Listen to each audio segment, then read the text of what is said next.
evening, or good afternoon, depending whereabouts in the world you are. It's Better Move On here with MML Blitz Review Week 3. And this week, we knew you liked Jimmy Mac.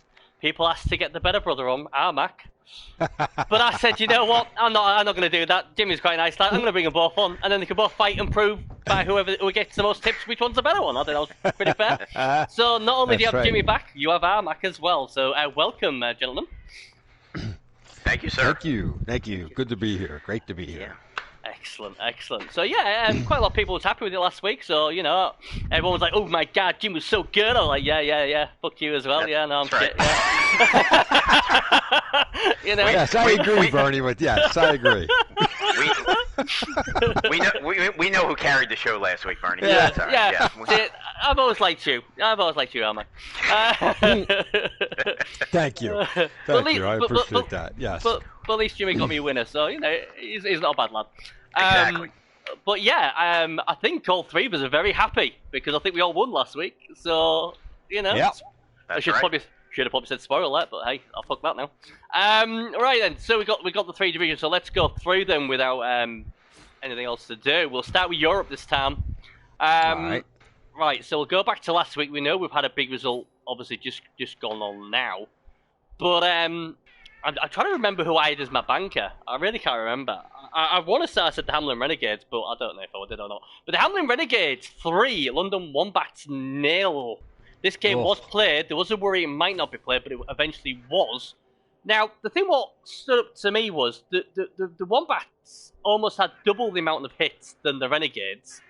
But, you know, I mean, the Renegades only had 25 blocks and they injured 6 players. Where the Wombats had 44 blocks and they only injured 2. I mean, the Renegades didn't hit much, but when they did, they splattered them. Sure did. You know, I expected the Renegades to win. But, you know, a very convincing win. And again, the Renegades looking like they're back to when they won the championship. So that's very ominous for everybody else. Did any of you two see the game or saw the highlights or anything? I did not see that one.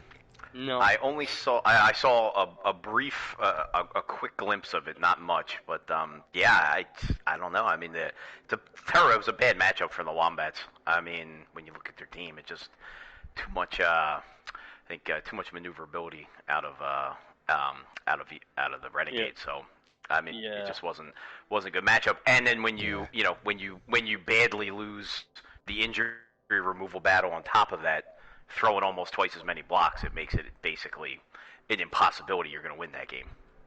Yeah, I mean the Renegades. I mean, V Power's in chat. Evening V. He said, I think I injured all those in the last few turns. League Venom, 13 points he got. So he's going pretty well. Maybe everyone should try and take him out and not Cody Michaels. Yes, point it at his way. Yeah, take that league. I saw that bloody Armac Twitch and I was like, yeah, we gotta get rid of that Cody Michaels. No, we don't. Gotta get rid of him. He is in Europe, yes, you need to take out League Venom. In the world, Cody Michaels is the target. Cody Michaels needs to go. He only injured 4 players this week. He only injured 4 players. Is that all? Oh, what did he not play the second half? Well, he probably only hit. He probably only hit 4 times. Yeah, he only hit about 4 times. Tired in the second half. He was doing his hair. He was getting his hair all nice for the cameras afterwards. But yeah, I mean the Renegades are looking good. I mean, I'm just having a look at the team. He's got a level up as well. Bloody hell. That's pretty. Hey, I do. You know, the crazy part about this team, not crazy, but I mean, he's only got 1 strength up player on the whole team. It's only Little Mo's got strength 4. Everybody else is strength 3. Now his 2 killers have horns, which certainly helps. But I mean, that's impressive because he's outstrengthed by a mile every game. Yeah, that's really... And was really outstrength against the Wombats, but the Wombats were just too, slow, and like you said, they couldn't break anything, couldn't break any armor, couldn't get through that armor. And when that happens with a team like that, they're not going to have it. They're not going to have a prayer. Yeah, I mean, you can have all the strength in the world, but if you're not breaking anything... Yeah. And the thing is as well, I mean, his AV's only 8. But again, I'm not exactly sure how good of a coach or how long the other guy's been playing. Where obviously we know VPLV's MML champion, obviously Blitz champion, so the guy knows what he's doing. He's got Little More Flanders pulling the strings, he's got 2 killers, he's got this horrible 1-turner. Now, surely we should be talking about killing 1-turners. Surely we all can agree, let's kill all 1-turners. Always. Yeah? Always. They should be, Yeah. they should be lined up and massacred. Yeah. Yes. Yeah, so forget Cody Michaels, kill the 1-turners. That sounds what them two just said. I'm sure that's what they said. Yeah, that's fine. Yeah. And Cheddar Tornado's got to level up, so he has to die. I'm afraid. Now he really does, because God forbid he gets agility up. Or something. That's what I was thinking. Maybe agility or 2 heads or something like that. But obviously, 1-turners, it's like the very you hate them unless they're on your team. Because obviously they're just giving you another option. You know, if someone stalls till turn 8. And you've got that obviously on the bench, and you can go straight back in 1 turn and get it done, can't you? So I can see why people dislike them, and at the same time, like them at the same time if you're on your side. But it's a funny one. But yeah, Little More Flanders still alive. I mean, how is this guy not dead yet or broken? I mean, I don't understand. I don't understand how he's still alive. It's unbelievable. Yeah. Yeah, all the legendary players that are dying. We lost another one this week that I'm sure we'll get to. We'll get to that one. Mm-hmm. Yeah, all the players that are, and this guy is still going strong. All the status, but he only has block. I don't know how he's still alive. Like, it's unbelievable. Yeah. Is it a case of Europe just hit softies, like just pillar fighting? Do we blame on that? Can we just say the Europeans? Since we're not in that division, we can say that, can't we?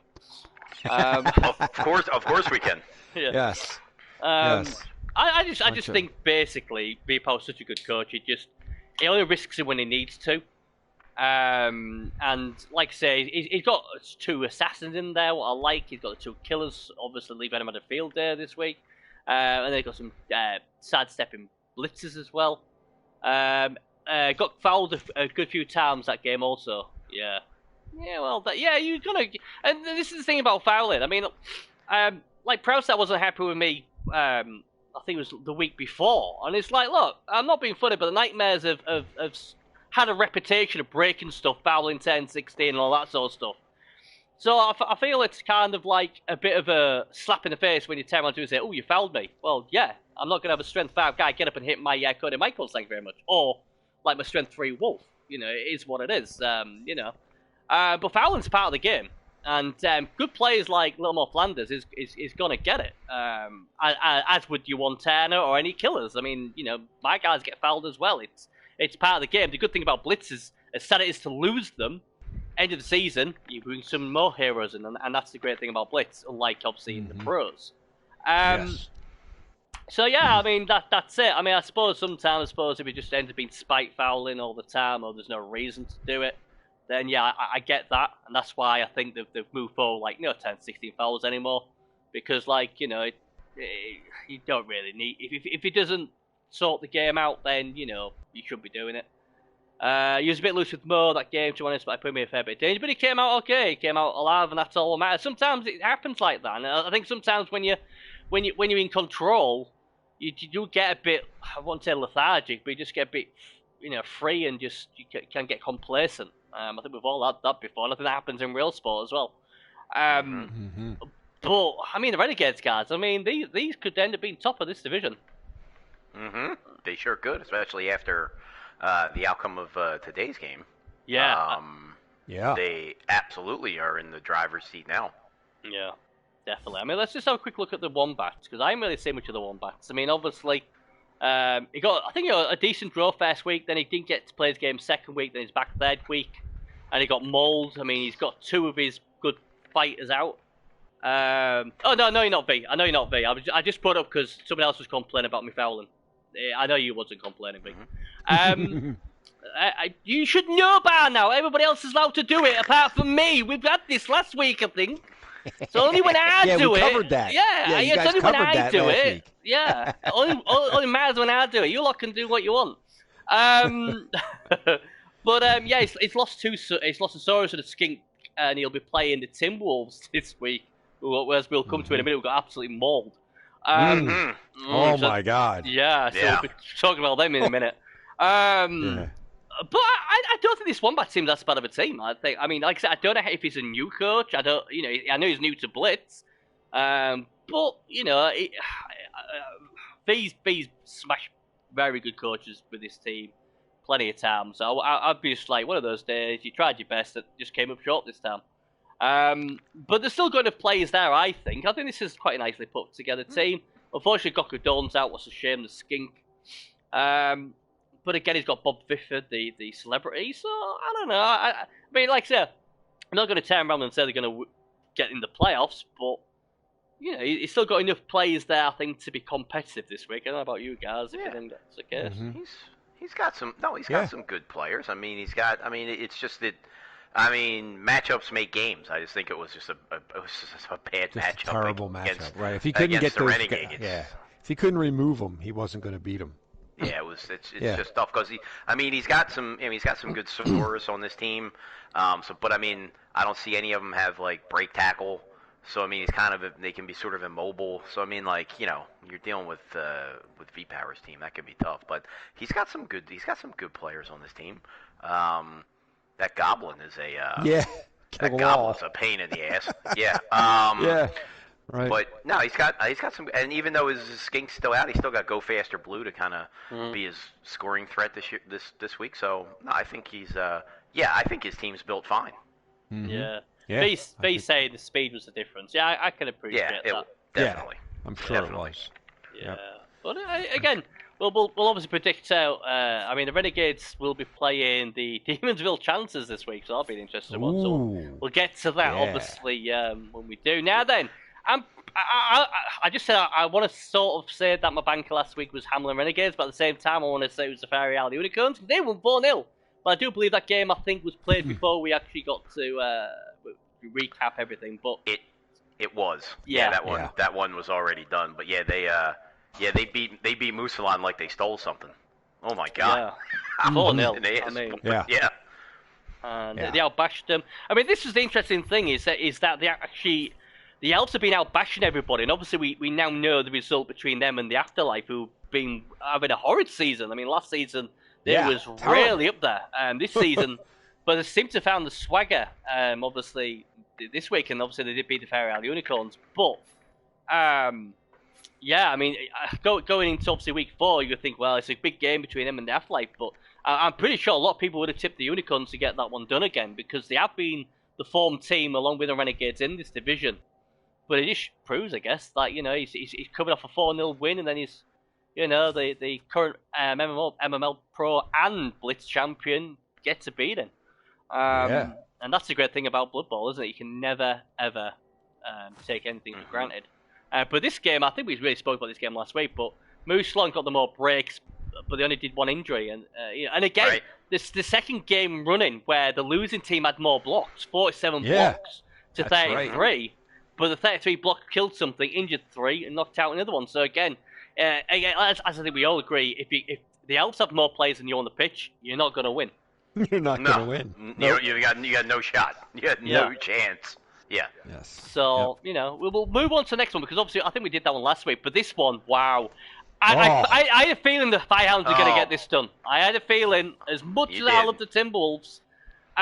But man, they absolutely got mauled. Did anyone see the game? I mean, any now this one I watched. Yes, right. This one. So tell me what happened. And it was just they got. You can't.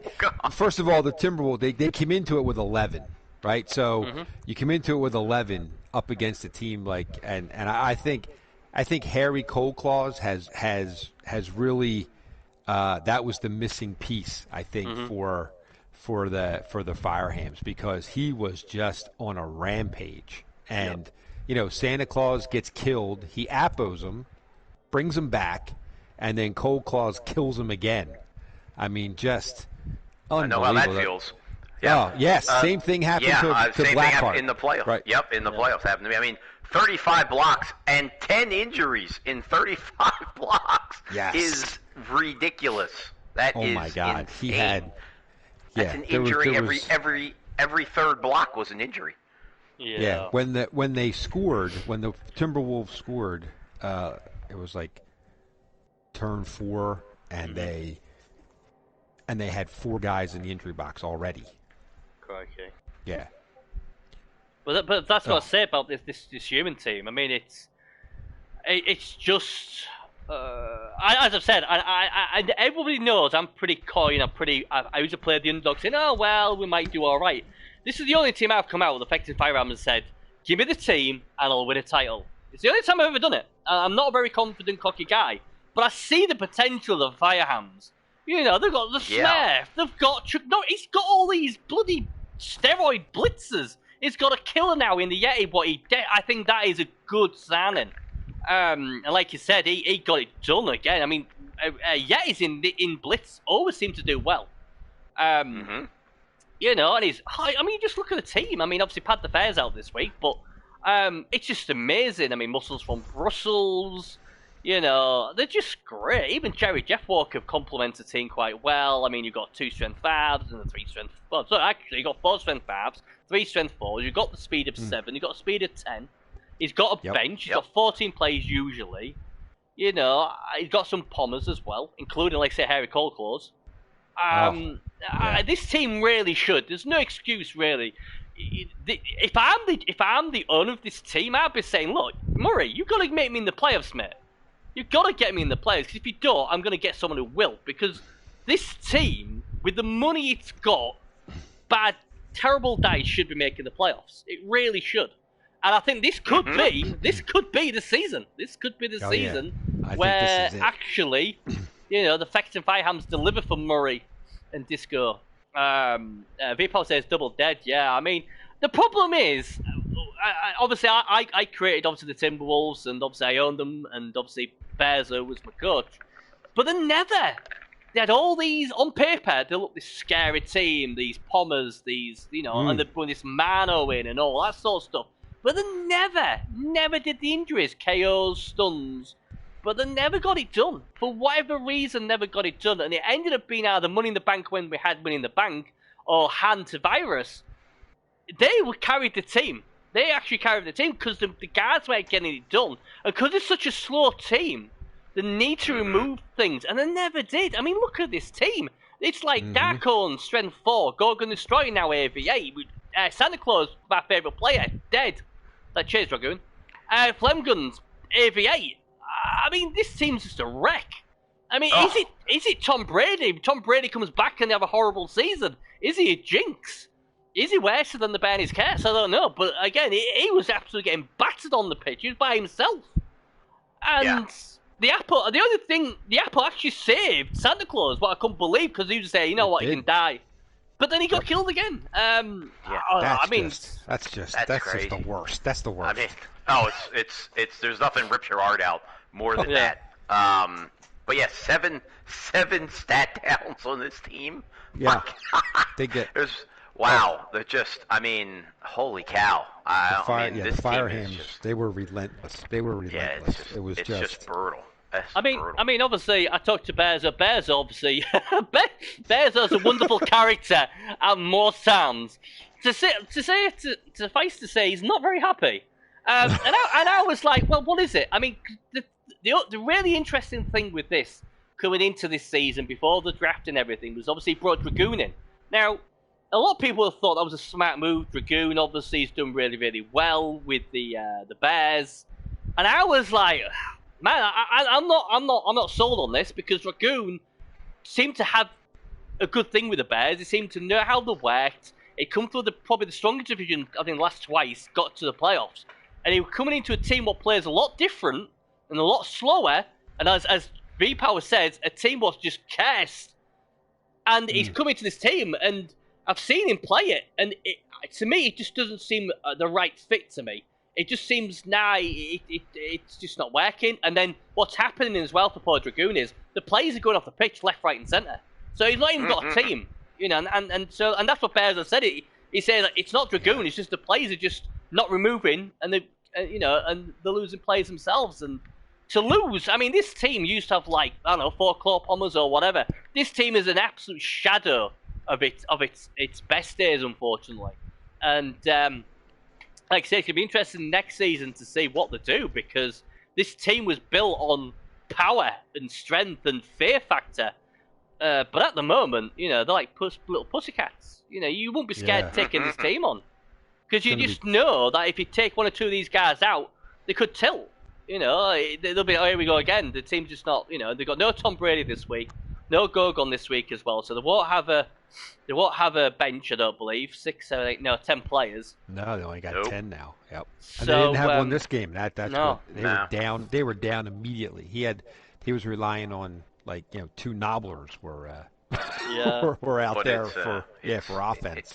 It's now back. It's back-to-back seasons. He's lost a short killer. Yeah, that's right. Short killer. Back-to-back seasons. Ever since that really nice GM left the Timberwolves, it's gone downhill. Seriously. That likable chap. Yeah. Whoever that guy was seemed to be the glue that was keeping this team together. Yeah, it's my sticker tape was doing very well there. But it'll be interesting to see what they do next week and see if anybody's confident to tip them. Well, this was the one what most of us saw. I shall wear Midnight versus Demonsville Chances father against son, and the son came out good, and I think everyone was happy about that apart from probably Tony. And that really did mess his... The first of the father-son matchups, right? The first one. Yes. I think so, yeah. And that really messed with their Midnight, that did. That really messed with their chance of the playoffs. Really did. It did. It was the exact opposite of the game they played this week, apparently, because 63 blocks to 35. God. 63 blocks, and you only got one injury. My God, that's rough. And suffered 2 back on only 35 blocks. That's tough. That's like Mystic Ball Timberwolves numbers. That is for Midnight through 63 blocks. Jesus, only one injury. I mean, what could you do? I mean, this is why I foul people. This is why I foul, because sometimes when you hit them, it doesn't work. But yeah, I mean, it's just one of those games, wasn't it? It's just one of those games. I saw the highlights on Cabal, and I thought the chances, and he did play well, and he got the bit of luck he needed, and he got it done, and that's all what matters, I guess. And Cheddar Moss was the star of the show. Yeah. Oh. As much as I despise Cheddar Moss, he was the star of the show. And wasn't he? Wasn't he a He was. I think he started off with the Timberwolves, but then obviously him and Han had a bit of an argument, so we had to get rid of one of them. And then he went to Bell Boys, who won the title. Yeah, he won the title with them. Yeah. And now he's with the Chances. So, and he's still alive. What's a miracle? Because Chances usually lose half the players by now. So obviously he's doing something right. He must be. So yeah, I thought it was a massive result. I really did, because I thought, you know what, if Midnight win that game, maybe get a draw something against Zerpils, they're thereabouts. But after the Chances beat them, I thought, well, it's a must-win game in week 4 for the Midnight, and Gio says best part of that match was Matt's maniacal laughter. It was. It was by far the best, and the most insincere congratulations I've ever heard in my life from Tony. Right at the end of the first half, he was like, "Congratulations, good for you." Yeah, good for you. That was hilarious. His one-turner. Yeah. Yeah. Congratulations, good for you. But yeah, he got it done, and that's all that matters. So, I mean, the Renegades 3-0, they're at the top then.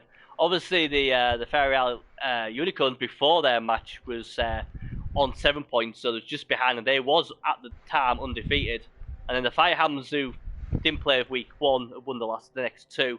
And the Chances, they're up there with the Midnight now, so... it's all to play for. Like I said, 2 of these divisions, the best third place will get through. So it's just about everybody can still get it done with the right results.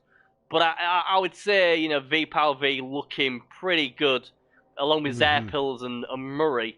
But obviously, Matt Dove and Tony could get it done. Dragoon needs a miracle, I think, even though I think he's played a lot of the big teams now, so who knows. But, right, shall we go to week 4 then? I mean, the Midnight. Let's talk about the Midnight then. Midnight 10 over the Unicorns, 2-1. So it's just wonderful Blood Bowl, isn't it? Only 29. Kept his hopes alive. Yeah, only 29 blocks. And listen.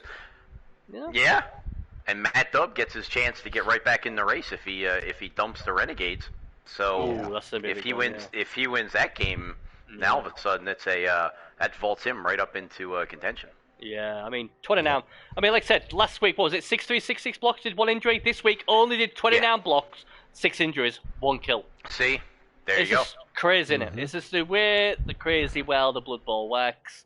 And finally a game where the elves, 24 blocks, they didn't injure anything, only 1 kill. So they actually hit like elves this game. And that's what happened. And that was the problem. And there weren't many elves left by the looks of it. So, I know Tony Zappi was also saying, the Midnight are back. They may now become the second best Afterlife franchise, obviously, after the Necropolice, because they're obviously the best. But yeah, I mean, that puts him back in the hunt. He needed that. He needed results. Yeah. If he lost that, it was game over. It was definitely game over. He was done. And I think the Midnight are well put together. And like I say, if we have a look at the Midnight now, obviously they'll be going to week 5. Yeah, they get Musalan in week 5, so I mean it could be 2 in a row, Afterlife off, and then they get the Firehams in week 6. So there you go. That'll be the one I want to watch. So they got 15 players as well, so I presume obviously killed someone. So that's the great thing about Afterlife. If you killed someone, then guess what? Most things you kill come to your side. So obviously he's now got 15 players. He's still got his third player, Reginald Stout. He loves Reginald Stout. He's been on the team for a while. And again, I mean, that front line, or the offensive line, or the defense line, whatever you American footballers want to call it. I mean, strength 5 all the way. How many strength 5s? He's got 6, and then he's got some strength 4s in there. He's got some guard in there. He's got a killer wolf in there. He's got basically all the bases covered. He's got Count Luther, the celebrity, in there. It's just a great team.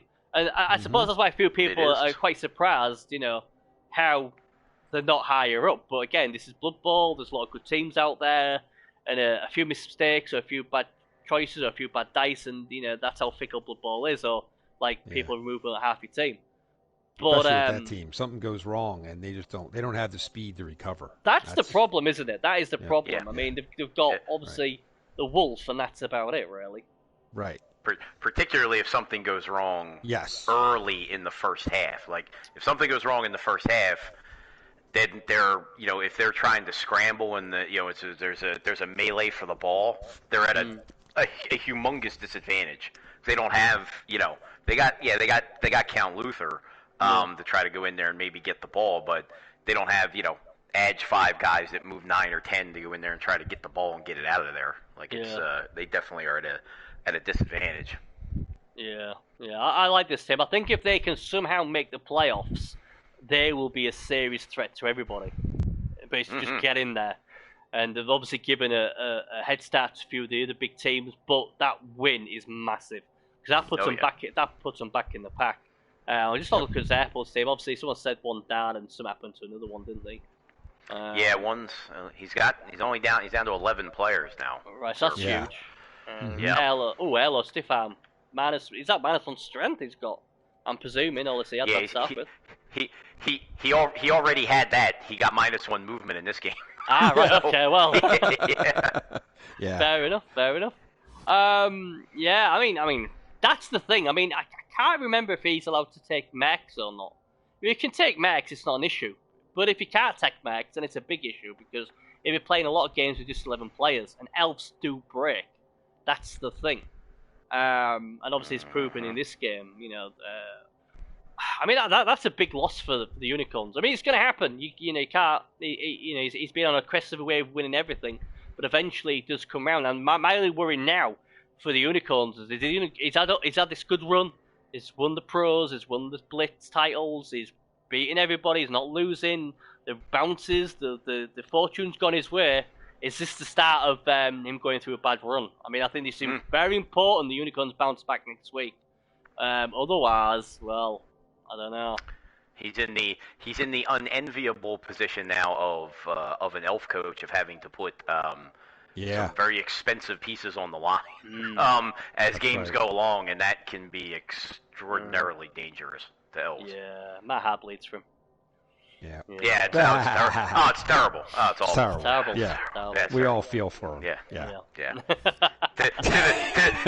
the guy who's walking around with both belts on Exactly. each shoulder. Yeah. Right. Yeah. Exactly right. Yeah. We're not bitter. We feel so Not bad bitter. for him. Yeah, it's terrible. Yeah. Right. Yeah. Okay. So let's go. We've got 3 games to choose then. So this is important because obviously is Armac the better brother? Is Jimmy the better? We can't really answer that, but what we can answer is which one was better at tipping. That's what we're going to find out this week. And the first game. Wow, this is a great one. 2 battered teams: the Timberwolves, or as someone called them, the Pussycats, versus the London Wombats. Armac, I'll come to you first for this one, and we'll go Jimmy first next game. Who gets this done? I say this is the Wombats' first win. Ooh, the Wombats. I think that the Timberwolves continue to spiral. I don't think they can recover from the beatings they've taken in these first few weeks. Yeah, missing. But they're going to be outstrengthed by a lot. Yeah, I mean the Wombats have got speed as well, haven't they? That's the thing. And they've got some speed. Yeah, and it's just going to be the speed that the Timberwolves have. Tavares, of course, he can always save the day, but he's pretty much the only guy left for next week that can save the day. Yeah. So he's going to have I don't know, and he's going to have to be on the field all the time, and he's going to get hit. He got hit in the last game. He got injured, but it was only badly hurt. Right? He didn't Apo him. He just left him off because I think he already saw the writing on the wall for that game. I don't think he had an Apo left. I think he'd used both of them by then. But maybe he had by then, and he got lucky. What would you do with Dark Guns then? He's now strength 4, this man. Or would you keep him or get rid? Oh. Well, I mean, you're gonna. Strength 4. I guess. I mean, he's somebody you can. He's got to go. He's got to go. I mean, he's just got to go. $280,000. Yeah. You can't have a $280,000 strength 4 guy. I mean, or I don't know. Do you line fodder him? Do you just put him on the line until he dies? That's an expensive line fodder. I know, right? Yeah, I mean, it's so hard in Blitz to let somebody go. He's just. I would losing strength on a piece like that. I would say 9 times out of 10, I quit. I sacked this guy so quick. But they've lost Santa Claus now. Gorgon's out as well. Tom Brady's out. Although I don't know how much of a big deal that is. Flemingham's only 8 armor. Yeah. And the Timberwolves they need the claw, and he's got claw. And at the end of the day, when he blitzes his strength 5 and strength 4 against some teams, he might get away with. I mean, they don't have the firepower anymore, and if they get rid of him, they've even got less firepower. I mean, there was talk. I heard there was talk about Dragoon putting a lot of these on injured reserve because he thinks the season's done already. So try and get them back healthy. So we could see that happen with a few of these players. What would be a shame, I would still try and qualify while it's mathematical impossible. Then, obviously, get them on injury reserve. I think I would keep Dark Guns this week because I need the firepower. I haven't got any, and to be fair to that minor, he's probably hurt a lot more than most others. So, I don't know. For this week, I would definitely keep him. Yeah, you gotta. But I mean, going forward, I would not keep him. I mean, there's no way I would keep him going forward. I might play him through this week and maybe week 5, and then go into IR. Yeah, that's fair. Yeah, he's got to go to IR. Yeah, Jimmy, what do you think's happening in this game then? Who's going to win, or is it going to be a draw? I'm going counter. I'm not gonna pick a draw. So even though I think there's a high probability it could be a draw with antivirus, it could be. Yeah. I'm with the Wizard. I'm going to say that Dragoon wins the game. I think Hantavirus and the Runt can get it done with the agility they have. So I think you give him a Wizard. I think he can. Most likely, it's probably a tie, but I'm going to pick Dragoon to win. Do you think he takes the Wizard over an extra Apo? Yeah.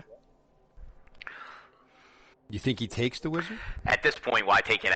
At this point, why take an extra Apo? You're only taking your Apo really to save what, Han? Yeah. Who else and maybe Ball Hunter. Yeah. Maybe, but I mean, I'm using that maybe for hand and maybe ball hunter, but that's it. That's all. That's the only people I'm using my Appo on. Yeah. So I would go for if he's trying for the win and he takes a wizard, I think he wins. I think he can get a W this week. All right. Yeah, it's been interesting to see what he does, because like I say, Mystical Timberwolves have a wonderful record of Appos failing 99 times out of 100. So that's why I was absolutely shocked. I was absolutely shocked when Santa Claus, who was dead, I was like, here comes the Appo, he's going to kill him as well. Or if he's going to be really cheeky, he's going to give him -1 strength. But he did, he saved it. Bloody hell, that's the first time I've seen he's actually saved something. But he obviously knew he's going to die anyway, so I'll give you the bit of, futile hope now. Worked. That's why it worked. He obviously knew. Yeah. But I mean, wizard would be. I don't know. You could take 2 Appos, and then you've got 3 Appos, and then you just Appo battle ahead. So you can, because you've got no bench. So if you can get them back on the pitch, might be the best thing. I mean, this is a really tough team. I think the Wombats have definitely got a better team, but the Timberwolves have Han, and I know how Dragoon plays. So, by default, I know how one coach plays. I haven't seen the other coach play. The Wombats are coming off just as bad of a mauling than the Timberwolves did. I think the Timberwolves get it done this week. I think they get it done. And you never know. They might surprise us and really get it done. It's like 3-0. We'll all be like, holy shit. But, I'm going to go with Jamie. I think Timberwolves, just because I know, just on basically default, I know the coach. If Dragoon was playing the Wombats, I'd probably pick the Wombats, if I'm being brutally honest. So, Dragoon, don't let me down. I'm going with the Timberwolves. And don't let him down. Yeah. Right then. So the Renegades then. The Renegade Master looking really good. 3 wins out of 3. Slapped the Wombats last week. He's obviously chilling. Everything's going well. His 110 has got to level up. We don't know what that is yet.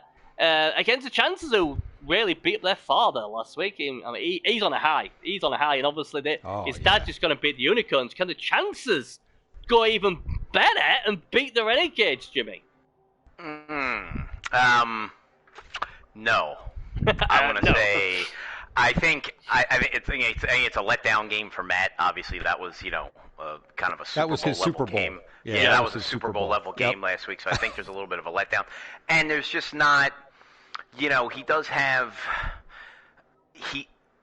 V-Power's not as out-strengthed in this game as he certainly as he was against like Tony or some of the other teams. I mean, Matt's got a couple strength 4 pieces that might pose some problems, but he's also got a lot of strength 2 mixed in there too with his 3 gutters and strength 3. So I think from that standpoint, I think it's probably it's going to be a cheddar off, right? It's a tornado against Moss. So this could be one turning one turning back and forth all day.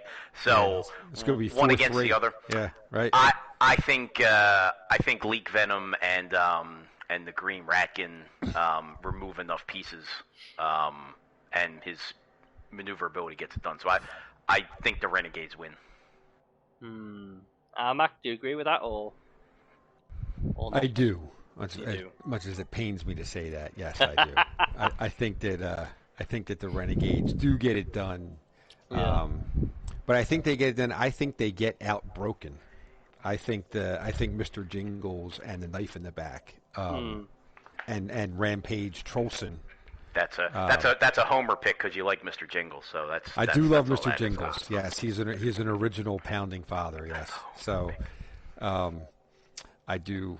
But I think the Renegades though do come out on this one. 3-2, something like that.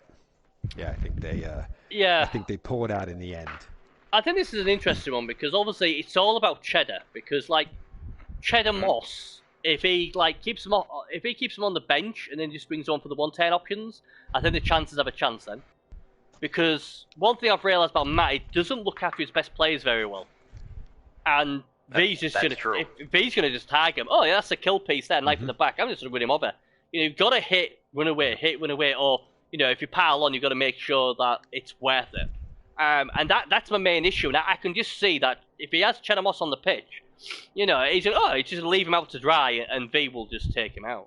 And if he does, I think that's their best chance. Obviously, if he outbashes V, he's got a chance. But I'm with you two. I think V's team's going well. Yes, this team is obviously a scary team. What Matt's got, I don't think it'll be a blowout.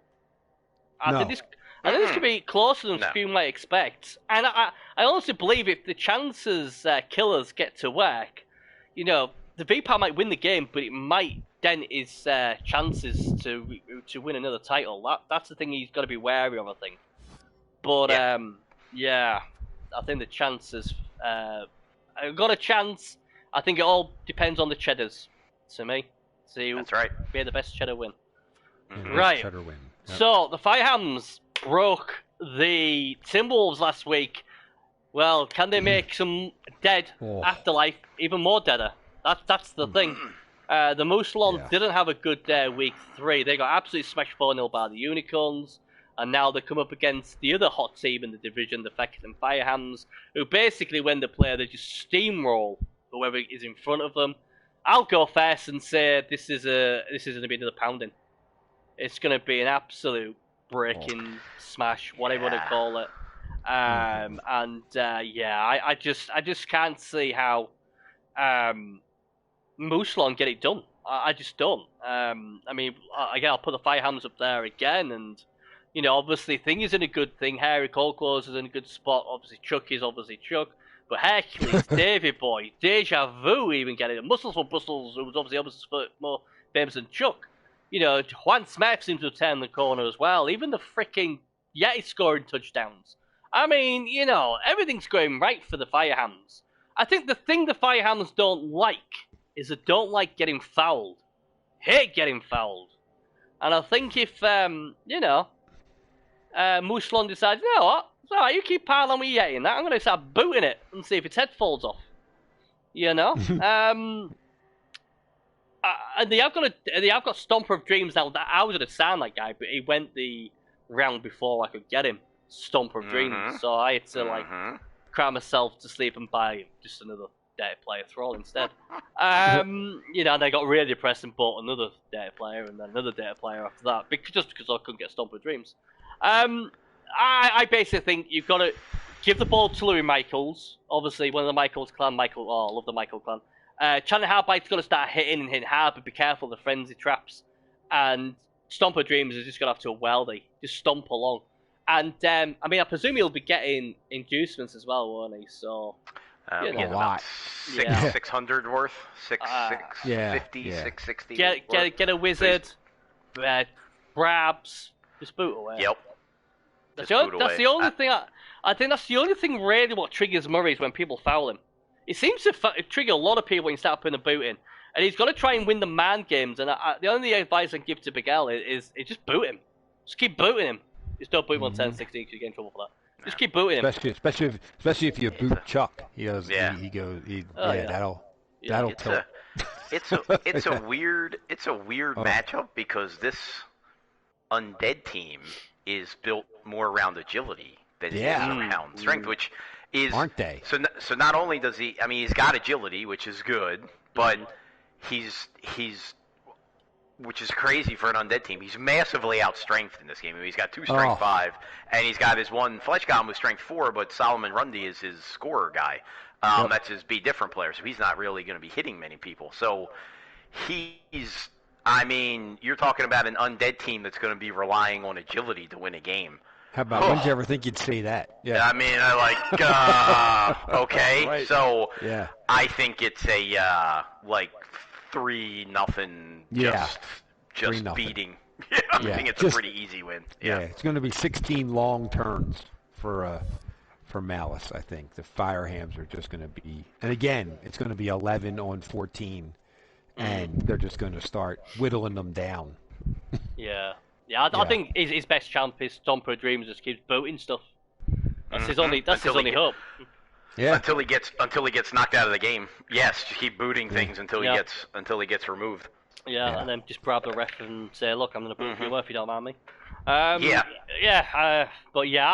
like the Firehams. So I've gone Firehams, Renegades. So we all agree with that, don't we? It's just the Timberwolves and the Wombats with slightly change me there. But I don't mind being on an island. I'll take the island. Yeah, he was. I thought. Yeah, you could be like say the Timberwolves. I mean, I don't know why I'm trusting the Timberwolves. I know. I think it's like say I know one coach, don't know the other one, so I always go to the coach I know. But yeah.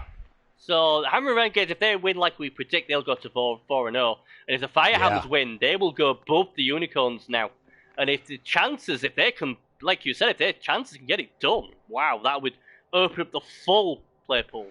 But I think it could be a big ask. But I think that's going to be closer than we expect, to my knowledge. But we'll see. Right, let's go to the well this time. We'll leave American to last. The best division goes second. All right, I like it. Let's have a look. It'll help if I press the right button as well, won't it? There we go. Alright, okay, so again, we've had a game already this week, but we'll talk about all that later. Let's go to the Week 3 results then. Coming into this, the winners with the team what was winning, they'd won all three of their games. Tequila Shots, the Bullies are up there as well, as was the Necropolice. And amazingly, there's 3 teams going into this week with undefeated records. How about that? Yeah. So that was not too bad. Now, the winners against the Razor Claws didn't see this game. I'm pretty sure, though, I tipped the winners. Yep. Yes, you did. Thank God for that. J-Love! Yeah, J-Love. Bit of J-Love. 2-0. Didn't see the game, but it was a real... 68% ball possession. Obviously, I think Cho Vader had a weldy again, as he does. Now, that's the guy who needs to die. That's the guy he should be after, not Cody Michaels. Oh, yes. It's Cho Vader. Cho Vader. Strength 5. Come on. He's got to go. That guy. That guy's got to go. He's a pal as well. As he goes, the winners go. Cho Vader has a good game. They win. He said 3 good ones. He said 3 good ones so far this year. I mean, the interesting thing is, though, it's like the Razor Claws injured 6 players. So they out-injured them, and they still got beat. Right. You know? They did. Yeah. Bit weird. But again, the problem with the Razor Claws is obviously they've only got 11 players. They don't have a bench. He went with all different players. I think financially, at the end of this season, he's going to be so rich. So he won't be bothered. Chase will not be bothered. And he likes these funky players. Like I said, they got I think it was a good result against the Tequilas where they held them to a draw. But again, this week, winners are just looking the real deal in this in this division. J-Loves needs to stamp on the head as much as I love him with his niggle. But yeah, I mean, like you said, Vader gets it done again. He's strength 5 now as well. Good to see Garth Brooks get himself a touchdown. Obviously, J-Love does what J-Love does. I don't know, guys. I mean, wins are winning. They just keep winning. The name's right. Yeah, winners win. Yeah, they do. Yeah, they do. You know, I think he's got a couple. You know, he's got his thrower and J-Love both being niggled. You know, I mean his team's tied around the 5 guys, right? Yeah. Vader, his thrower, J-Love, and the 2 blitzers. So if he loses any one of them, I guess he could lose his thrower. But if he loses any one of the other 4, he's the rest of his team is pretty mediocre. Beyond that, like I mean, he's really heavy around Cho Vader and the 2 blitzers. So I mean, if anything happens to those guys, which listen, they're awfully good players. But I mean, if anything happens to those guys, he really doesn't have much beyond that. He's got a bunch of he's got a couple of different players who are okay in the throw and the linemen, and then he's got a bunch of Chorf linemen and a bunch of rookie linemen, which is that's not gonna. They're great for taking hits, but if he loses just 1 or 2 of his I'll call them skill players, he's in trouble. So and we saw that last year, season when they were trying to get back to back to the finals, and he lost. Garth Brooks went down, then Sapphire Raven went down, and all of a sudden the team just ground to a halt. Yeah. So give him all the credit in the world. I mean, listen, you start 3-0-0, you deserve all the credit. It's just it's a tenuous 3-0 with those 2 niggles out there. It's a tenuous 3-0-0, I think, in my opinion. But he deserves all the credit for winning the games. I mean, you got to believe those niggles are going to catch up to him. Yeah. I mean, the good thing is as well for Ponghands, who deserves all the credit, because this is his first season in Blitz. This is obviously Sternjald's team, so obviously he's come in with a new team. You know, he obviously probably won't know the hype between J-Lub and the rest of them. He's just come in and he's got it done. You know, whatever happens, he's had 2 guys with niggles, but they're still there. And, you know, we've seen Dragoon really struggle at the Timberwolves, but then we've seen the other side. Ponghands has really blossomed under the winners in the first 3 weeks. You know, but I mean, I've seen who the winners have beat. But then again, you look, winners beat Howlers, who are bottom at the moment. They beat the Nightmares, they're now bottom. And then they beat the Raise Close, who's got 1 point in 3 games. So, playing devil's advocate and without trying to piss anybody off, the 3 teams they've beaten are all at the bottom. I mean, he definitely has had an easy run through the first 3 weeks. You know, I mean, now he gets he has to play Jock this week. I play him week 5. And I play week 6. You know, you play him week 6, and then he gets to Marco week 7. So I mean, it's coming definitely into the teeth. It's definitely the meat grinder of the schedule the last 4 weeks. But he's the schedule was favorable to him the first 3 weeks, and he took advantage of it. So I mean, props to him. Yeah. I mean that's the only thing I would say, because like I said, the Nightmares have had a nightmare, and you know, and obviously the Razor Claws, they've certainly got the potential to throw a span in the works. But obviously, as they did with the Tequilas, but obviously, you know, I think the teams like obviously the 7-6s, the Bullies, you know, the Shots and the Police will be tougher opposition, I think, especially attrition-wise, I would have thought. But, you know, at the end of the day, all he can do is win, and he's won all 3 of them. As bad looks of it, he's won them comfortable, and he's only let 1 touchdown in 3 games. So, you know, you can only beat who's on your schedule. So I mean, he's had three components in front of him. He's beat all 3 of them, and that's all he can do. That's all he can do. Right then, the next game then, the Nightmares against the Necro Police. This was billed as a bit of a bruiser, because obviously the Nightmares renowned for being the guys to end teams, but the Necro Police, with their police brutality, they were calling the Nightmares out. We ain't taking no backward step against these. We are the dogs now. We are the pound dogs. We're the guys who go in there, we boot, we break, and we repeat, and that's what we did. And we called him Michaels. And the interesting thing with Cody Michaels is my owner wanted Louis Michaels. The Michaels bloodline is really, really good. And he wanted Louis because Louis had done so well for the Necro Police. I'm like, look, I need Cody Michaels. I need that Cody Michaels. You know, the scouts are telling me this guy's ripping it up.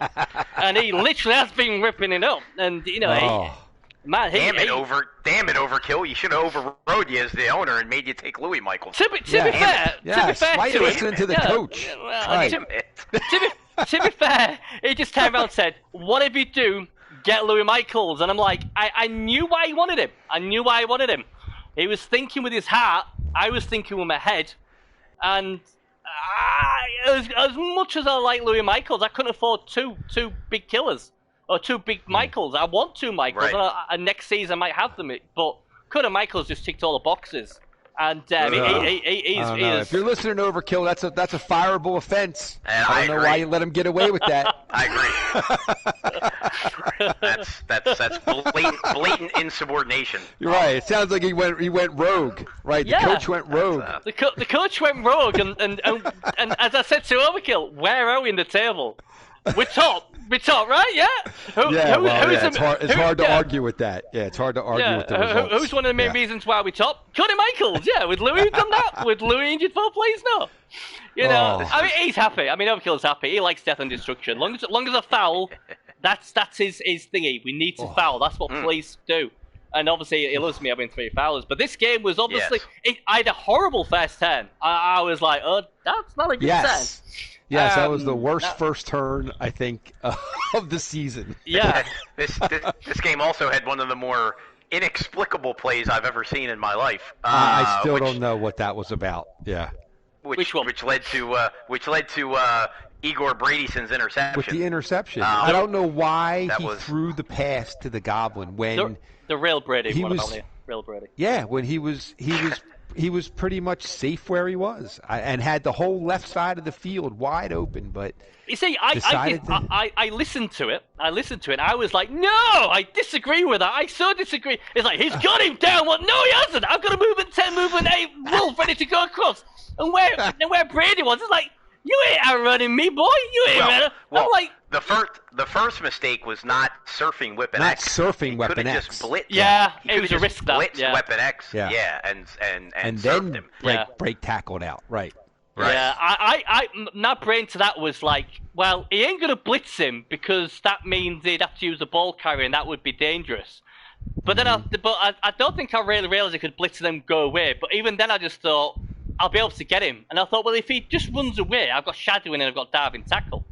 So I was willing to risk it. And like I've said before, and I say it. Look, sometimes you've got to risk good plays to get the result. And that's true. Yeah. And I prove it by putting. I was fully aware of what I did when I pushed that play where it was, but I wanted the play where it was for a reason.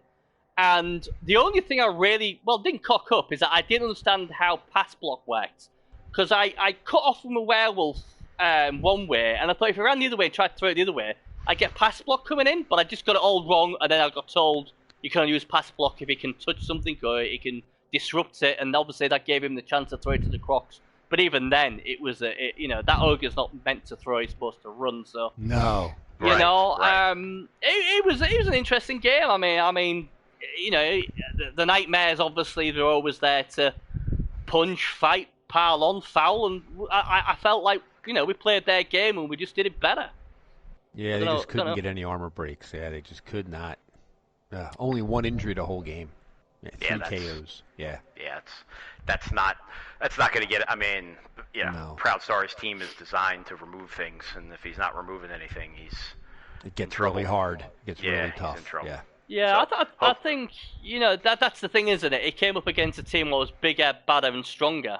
We basically did what he did, but better. Like when we were supposed to play in the first week against the 7-6s, they did what we did, but better because they had strength 7, strength 8 trees. So so we'd have had to have done something different against them. But I think this one was just like there's a few interesting decisions. I mean, obviously the interception. I mean, obviously I've got Nerves of Steel, Agility 4, so it's a 5+, so it's still lucky. But then you'd still have to, I've got a 5+ attempt to catch it. Then he's got to catch it on a 4+ with Loner. Then he's got to get away. Right. I understand his thought process, but at the same time, he was safe where he was for that turn. For that turn, right. All I could think of is he had the feel that I was rolling him, and he was thinking, you know what, I've got to strike now. And they went for the big play, and if it had worked, well done. But it would still give me enough time to go down the other field, I thought, and get the equaliser. But yeah, there was a few interesting decisions, but that's what the Nightmares have always done. They always surprise us. I mean, I've announced so many Nightmare games thinking, he's going to do this, going to do this, and they just something completely different. I'm like, why? Why did you do that? Right. And obviously, Kraken was put in his place, the fake Kraken. We made sure he was put in the dirt. Kraken. Yes. Yeah, we are having that. We know what they did to the real Kraken. The Necropolice, they don't forget stuff like that. So yeah, we drilled him as we expected to. The bully sent a gift basket over since you took 2 of his Saurus out for this gift for the game this week. So enjoy the gift basket when it gets there. Yeah. And the thing was, I was trying to be nice because Cody Michaels didn't really do much that game. He only injured 1. So he was like, hey man, I'll be good this week. He's still upset about it, but I thought, again we've got to get the wins, and it was a game where I think we had an M&G bit of regen, so I'm liking the regening for once. But I thought the game, I mean, we should have had the third, but that Weapon X fumbled a 1 in 9, didn't he? That would have been a 3-0. That would have been nice, but it's his only mistake, and might as well make a mistake being 2-0 up. But yeah, I was happy with the way the team went. I thought there was a few things we could have done better, but again, a 2-0, and we've not let a touchdown in all season. So defense-wise, regardless of what we do, and we're getting it done, and we're still healthy. Obviously, Big Mac, he got eaten in turn 1, and he got niggled in the game we've just played. So I've had enough of me. He's gone to the pie in the sky or Ronald McDonald's house. I don't know. But it is what it is, and that'll make us more TV efficient as well. But yeah, I was happy with that win. I thought it was going to be a brutal game. I expected we could lose a few players. I was expecting the booting and everything else, and I knew we'd go for my best players, even if tactically it wasn't the right thing to do. So we knew that was all coming down. So yeah, we were happy with that 2-0, and obviously we knew if we could win the Howlers in week 4, apart from obviously it keeps us in the playoff hunt, it would get us our Goblin Gambling sponsor because we need 9 points. That would put us on 10 points, so that would get us our nice bonus. And since the Necro Police are very, very poor, that was the thing I was the most worried about. So yeah, 2-0 win for the Police, and I think me and Jimmy both said the Police would win. I think we both might have said 2-0 as well. Yep. So pat on the back for us. A game I didn't see was the Shots versus the Howlers, but the Howlers, I mean, they're fighting hard. They're not winning, but they've been competitive in most games. They're sticking in there. And to only lose 2-1 against a very high-powered offense in the Shots, I think he's done well there. I don't know if anyone saw the game. This was the game of pillow fights. Here, only 6 armor breaks on each side. Yeah, well, for the whole game. Well, I suppose the elves don't. That's just a bonus used for the elves. But yeah, for the Howlers, 34 blocks only 1 KO. It's funny how a lot of these elf teams are getting away with murder. Nothing's happening to them.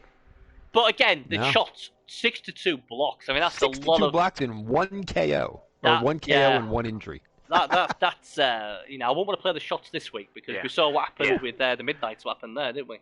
Yeah, Jock wasn't bitter about that at all. When that happened. He took it all in stride. He wasn't complaining about it at all. Yeah. Right. 62 blocks and 1 KO, 1 injury. That is. He didn't drop one F bomb. Not one. Right. No. Yeah, he always comes across as a cool guy, just like Jimmy. But him and Jimmy seem the most 2 coolest people I know. When things don't go right, motherfucker! Oh my God! Fucking kill him! So... Fuck you! All right, man. I want to hit him. That is so true. So it's like Jim had to sign off the one game. I have to sign off. Yeah, I'm gonna go scream now. I'm gonna sign off. I mean, Jesty's still probably the best one for it. Screw me, get in the vault, screw me. There you go. There's the one. Why didn't you just fucking kill him? You killed him, you bastard. Even I stand back in awe of some of Jesty's meltdowns. I was like, even I've never gone to that extreme. I was like, that's a meltdown. Yeah. You can't top Jesty. Oh, yeah. You seen that deaf kitty? See that deaf kitty? Double on deaf kitty? That's bullshit. It's the R. That's bullshit. Right. Oh, dear. I hate this game. Hate this game. I gotta play it, though, because that fucking Necro team gotta win shit before I retire. This is why I'm not playing Bloodbowl 3. I'm not. Fuck Bloodbowl 3. Fuck the RNG. It's the RNG's fault. Fuck this shit. Well, to your point, Bernie, we'll see because the tequila shots in our next segment they get the winners, so that could be with a couple of niggled targets that could be interesting. That should be good. That's gonna be a tough one for us to pick that. But like I say, the shots are doing well again. They're going to be there or thereabouts again. I mean, the interesting thing I think for obviously tequila is obviously, let's have a look at them. I'll just get back up here for good old Jock. I do believe that they lost a few linemen. I know linemen are like, all right, they're only linemen, but that's the bench you're looking at then, aren't you? He's got 12 players left, but one's injured for this week, so there's only 11. And the winners will have a lot of players, and I'll be very surprised if we don't see the boots flying in. Now, we know Muck and Grind will be putting the boot in and for the shots, and hopefully the ref won't send him off the first time this time. Right. But I still think the shots have got a chance. I mean, they've got a very high-powered offense. I think if anyone can go toe-to-toe with the winners, it's probably going to be the shots. But, man, I don't know who to pick for that one. That's going to be, oh, man. That's a tough one. I can see some death in this game. I'm almost giddy. I'm just giddy thinking about it.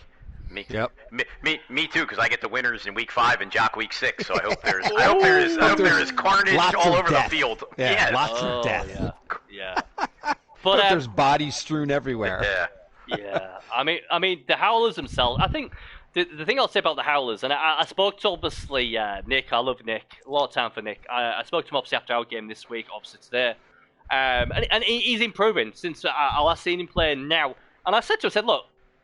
I and other top coaches would struggle with this team you've got. but you're doing a really good job with what you're doing with what you've got. And, all these games are very, very close. You've seen a lot of blowouts, and your team's doing really well. I mean, the only thing I said to him after the game is, your rapper in badly hurt, so he ain't going to come back on the game. And then what happened is, I killed an orc, and he didn't have any apples left.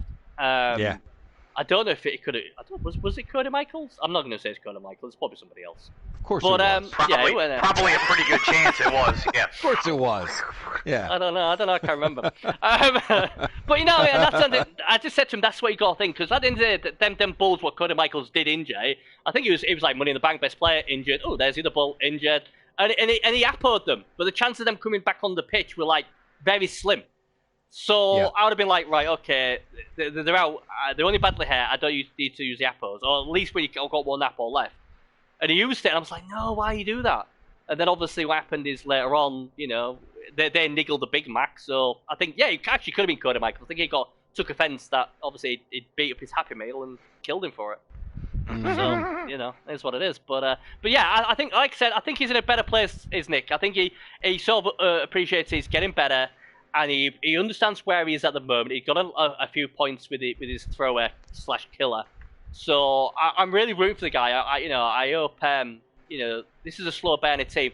I think he's just got to get the balance right in his drafts. But I think the problem he's had is, like quite a few people, is they haven't had the cash. We're not all as rich as Murray. Right. So and I think. But I really hope he does well. And like I say, he could still get a win. He could still shock someone because he's actually playing pretty well. So he is. And he's got a plan, so it'll be good. And he seems to be enjoying. Right. He's building. He seems to be enjoying himself. What's the most important thing? Yeah. Finally, then the Bullies. Now, anyone who listened, I told everybody the Bullies would win. I told everybody Bullies would win. I even told Jimmy they'd win. He was like, I don't know, Benny. I think the 76ers might. Nah, Jimmy, you'll win this week. 2-0, Jimmy. It's the best bet, but I won't care to say it's 2-0, Jimmy. 2-0. And luckily, Jimmy agreed with me. What's that called, Jim? Is that called selective memory? Thankfully, I listened. Bernie's inspirational speech got my team fired up we could do it this week. Yeah, because I was very pessimistic. Obviously, if anyone listened to the broadcast last week. Yeah, you were so down on yourself. I know. Never doubted him at all. I thought, you know what? The 76ers are not the Necro Police. You'll get it done, no problem. Get it done. Forget the trees. And I tell you what, it'll probably be daft enough to put that bloody wheeling thing on for 110. The death roller. Don't worry about it. You've got this. I'll pay the death roll off. I'll pay him off. Don't worry about it. And he won 2-0, and what can I say? What a great performance. Joking aside, that was impressive. The Bullies. When the 76ers turned him over, I was like, Jimmy, you told me you're gonna win, Jimmy. Why the hell's got the ball, Jimmy? It's your bloody draft. But he obviously wizarded him, got the ball back, and I was like, yeah. I was never worried. And the Bulls got it done. I mean, this was a big win for them because obviously last week where everything went wrong, and that was after the horrendous. I hate saying dicing, but let's be honest, it was a dicing in the semi-final of the pros.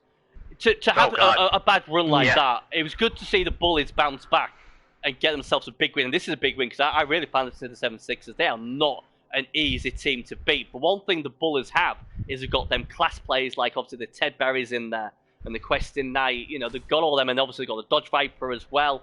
So they've got the players what can go. As to be fair, Jimmy said he had the speed and skill to go around the 76ers, and that's basically what happened. And obviously the 76ers howling mistake with a death roller. Terrible mistake with a death roller. Let's not forget the greatest fireball in history. Oh yeah. Well, yeah. I did say if you. Yes, I had the speed and agility, but I said if you give my team a wizard, my team's kind of scary. I mean, I can get into cages pretty well without a wizard. Yeah. But then you give me a wizard, I'm like, now granted, that fireball was glorious. For what it did. But really, all I really needed was I mean, the other two were just icing on the cake. But I mean, that was a I mean, listen, DeMarco he's a great coach and he's got a great team, but that team is a pain in the ass to play against because he's got all that strength and the two war dancers. Listen, I was able to get shots on the war dancers, which was my plan going in. I fouled the one, made him use his Appo. and then was able to KO them, and just grind him down. And I mean, once his couple of his trees rooted, and I was able to get his numbers down, it was really like it was hard for him to get away from all of my ball sackers. There wasn't a lot of places for him to go where the ball was safe. Yep.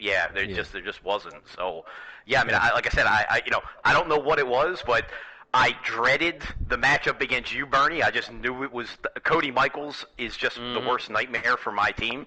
But I just looked at the Marcos team. I'm like, I really unless he just pitch clears me with 6 or 7 injuries. I'm like, I really think I have a good chance. And by the way, so it's been 3 games now. And granted, one of them was my mistake, but Dodge Viper sucks.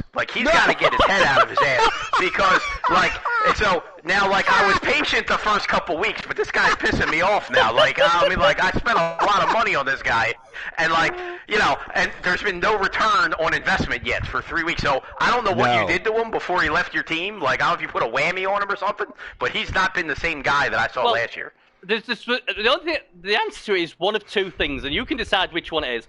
Either it's option 1, where he's got so much money, he's got so much more money in his pockets, it's weighing him down, and he just can't leap anymore. He can't leap, he's too heavy. That to me, that's probably it. Where do you put a $500,000? Where do you put a $500,000 on a guy? Yeah, I mean, that's it. Or option 2, he just preferred his other coach. That's I'm worried about that one. Worried about that one. Now, the one thing I'll say for him, though, he has not performed particularly well, but he's such a massive target. Everybody goes after him immediately. It has allowed the other guys a lot more operating room because everybody throws DeMarco went out of his way. Sure did. Four went a pow to get him down just so he could try to one-die surf him, which got him out of position on something. So he does draw a ton of attention from the other team. And that's the thing. That's what he does. That's what some people don't understand about him because he's such a threat. Even if you protect him, and even if they can't get to him, he's not a wizard. But he's sort of they're like, Viper's there, we've got to protect. If we don't, it'll be in there. And if you got a wizard, like you said, on top, it's like, holy shit, I've got a wizard, and there's a Dodge Viper who can get in there as well. It's same with data players. It's like me, I usually have 3 data players, so I try and get into the mind of my opponent that if you're going to pile on, I'm going to boot you. If you've got claw pieces, I'm going to boot you. And I'm going to keep booting you. You send one of them off, I've got another 2 to boot you. On the other case scenario, they think, right, I'm not having any booting me, Bernie, so I'm going to take out your data players. Well, they're all right, but I'd rather they hit a data player than a strength 6 mummy or a strength 6 tomb guardian. So, certain pieces do draw attention, and Dodge Viper has had a bit of a bad start. I think that's fair to say. Fair to say. But he's still got time to. He still has time to come good. Maybe if you took him to a strip joint so he can make it rain and get rid of some of that money he's got, so he has lighter pockets, then lighten him up a little bit. He might have a smile on his face. Then you never know. He might have a smile on his face. That might be on the agenda because, like I said, if it's fine. We had a discussion after this game, but so I think he's going to turn his performance around. But it was disheartening. Now I'll give him. The one was my fault. I positioned him incorrectly, and he got served. So that was totally my fault. That was not his fault. So I did have to apologize for that. Yeah. That's the thing. He can't be getting served. That's disgraceful. But anyway, he's still a win. At the end of the day, he's still got his money. He's still alive, and he still won, and that's all that matters. Yes. But going into week 4, then let's start with the game where subs already been gone. The police needed to beat the Howlers. I was pretty confident we'd get it done. We didn't want to have that banana skinner being the first team to lose to the Howlers. And Cody Michaels, he does what he wants. Another 4 casualties for him. He had a rest last week. He thought, you know what, put me into the game a bit more. It was against a lot of high AV, so he had to do more work. He injured 4, possibly could have killed someone. I don't know. Weapon X had a great game again, 11 points for him. He was getting it done. Rapper's a bit of an unsung hero on that LOS. He's one of the no frills players. I think he's the one without block, but he likes to injure a few. And Igon Bradison, what a player he is. that dump off Nerve of Steel, oh my god. It saved me this week. Obviously, I've not been feeling very well. I was a bit groggy. I was listening to music as it does. And I was like, yeah, no, do that. I got it all set up to make the 10-7 save. And I'm like, right, I'll just go there. I went, click, I went, end of turn. I was like, holy shit. In near my end zone, I've got this ball going to get up and hit me. And if he knocks me down, the ball bounces the right way, it could pick up and score. It'd be 1-1. So obviously, he blitzes me. I'm like, oh my god. But I've got dump off, aren't I? Now, the problem was, everybody was not in range of the dump off. So what I did is the ball came at me. I threw it past the bull. So the bull crashed into me. Luckily, he survived. And I threw the ball into a position where nobody could get it. And it saved the touchdown. So yeah, like you did with obviously, after with Dodge Viper, I did exactly the same thing with him. And luckily enough, if I didn't have that dump off, I think he could have had a good chance of scoring through my stupid thing. But again, almost double the amount of blocks, 55 blocks to 28. I think we got that done. We only fouled once this week, and that was it. We didn't really need to. We got the injuries. I think the difference between both teams was I feel like my team was a lot stronger, and we dominated that LOS. And then obviously Coda Michael just kept picking things off, and he was picking off big pieces as well. Even strength 5 pieces were not safe from him, and yeah, we got it done. And then obviously Coda Michael's got Weapon X got the MVP, so he got more money that way. It's just, I think for me, it's about trying to keep them alive, because both of them don't have any protection skills. And I suppose the scariest thing in the game was when he dropped his fireball. And I was just like, I think it was like 10-6, 10-7, and I had all my good players near each other, and he just fireballed them all.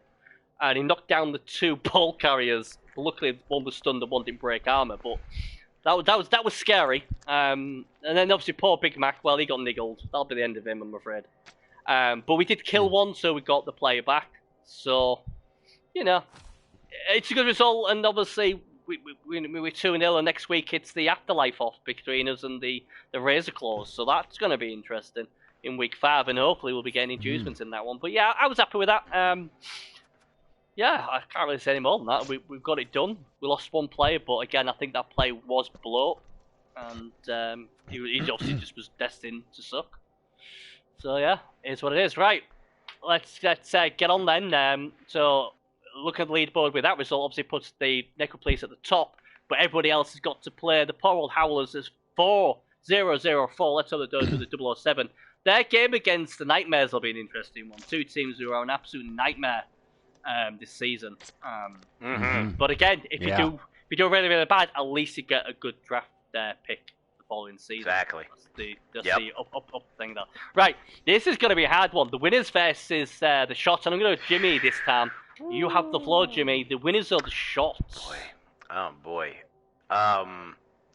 You know, now that these teams are undefeated, my gut is telling me the shots.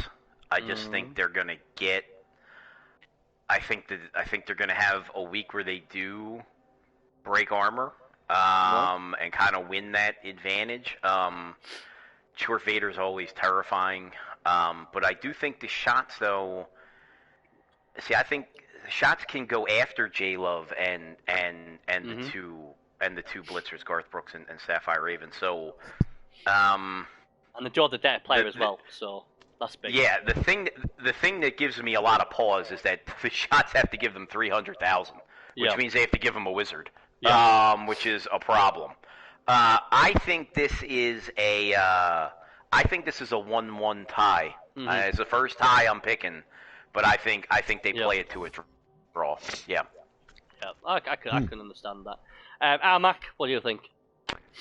I think the Wizard's going to be too much. I think if it works, the winners. Yeah, I think the winners are going to take this like 2-1. I think the Wizard is going to keep the shots from evening it up.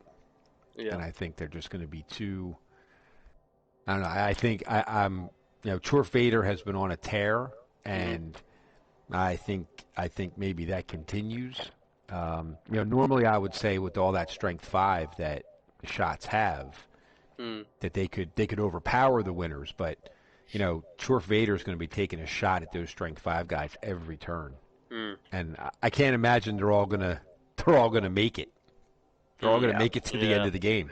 So, And amen to Chase in the chat. He just said, "Sure, Vader can die in a fire." I agree. He sure completely. can. Yeah, I agree 100%. And I'm a Chorf lover, but not him.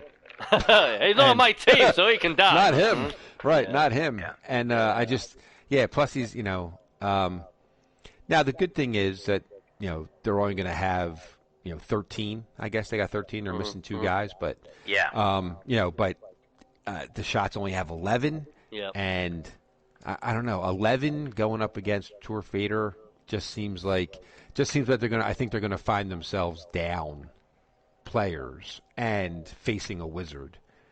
I just think it's going to be too much to overcome.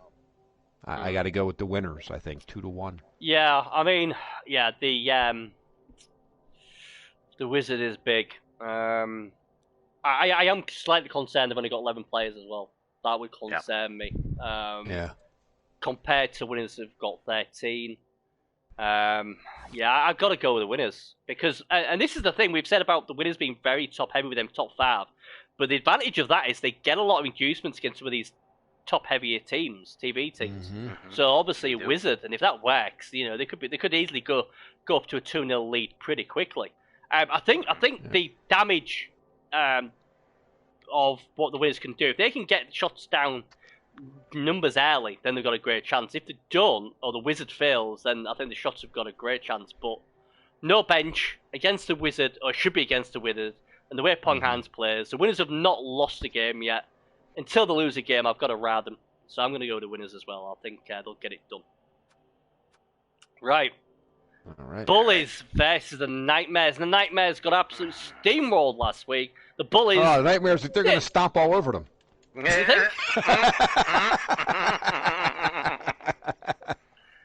Yes, this is their comeback game. Is it? I mean, they've got Fungus the Loon back. Fungus is back. So, that... Yep. But look at this. I mean, do you think Asora's... Well, he red-darred that one. That was a crazy one when he red-darred. I remember that one. He red-darred my big mummy and he just went, yes, he sit did. Sit down. And he's minus on strength. So, I'm none of that. Lula McGrew as well, -1 on the AV. So they're 2 big players. I mean, the thing what's done really well for the Nightmares is they've always had this powerful Saurus offensive lab. Well, they've lost 2 of them. So 2 of them are out. And they got against 2 killers as well, the 2 choke killers as well. So, I wasn't too impressed the way he used the Looney last week. I thought, that the Looney was lucky to be on the pitch as long as he was. And I think it's got to be on Fungus. Fungus has got to get it done. And the Nightmares have got to stop beating themselves. They threw that interception last week. I don't think at the time was needed.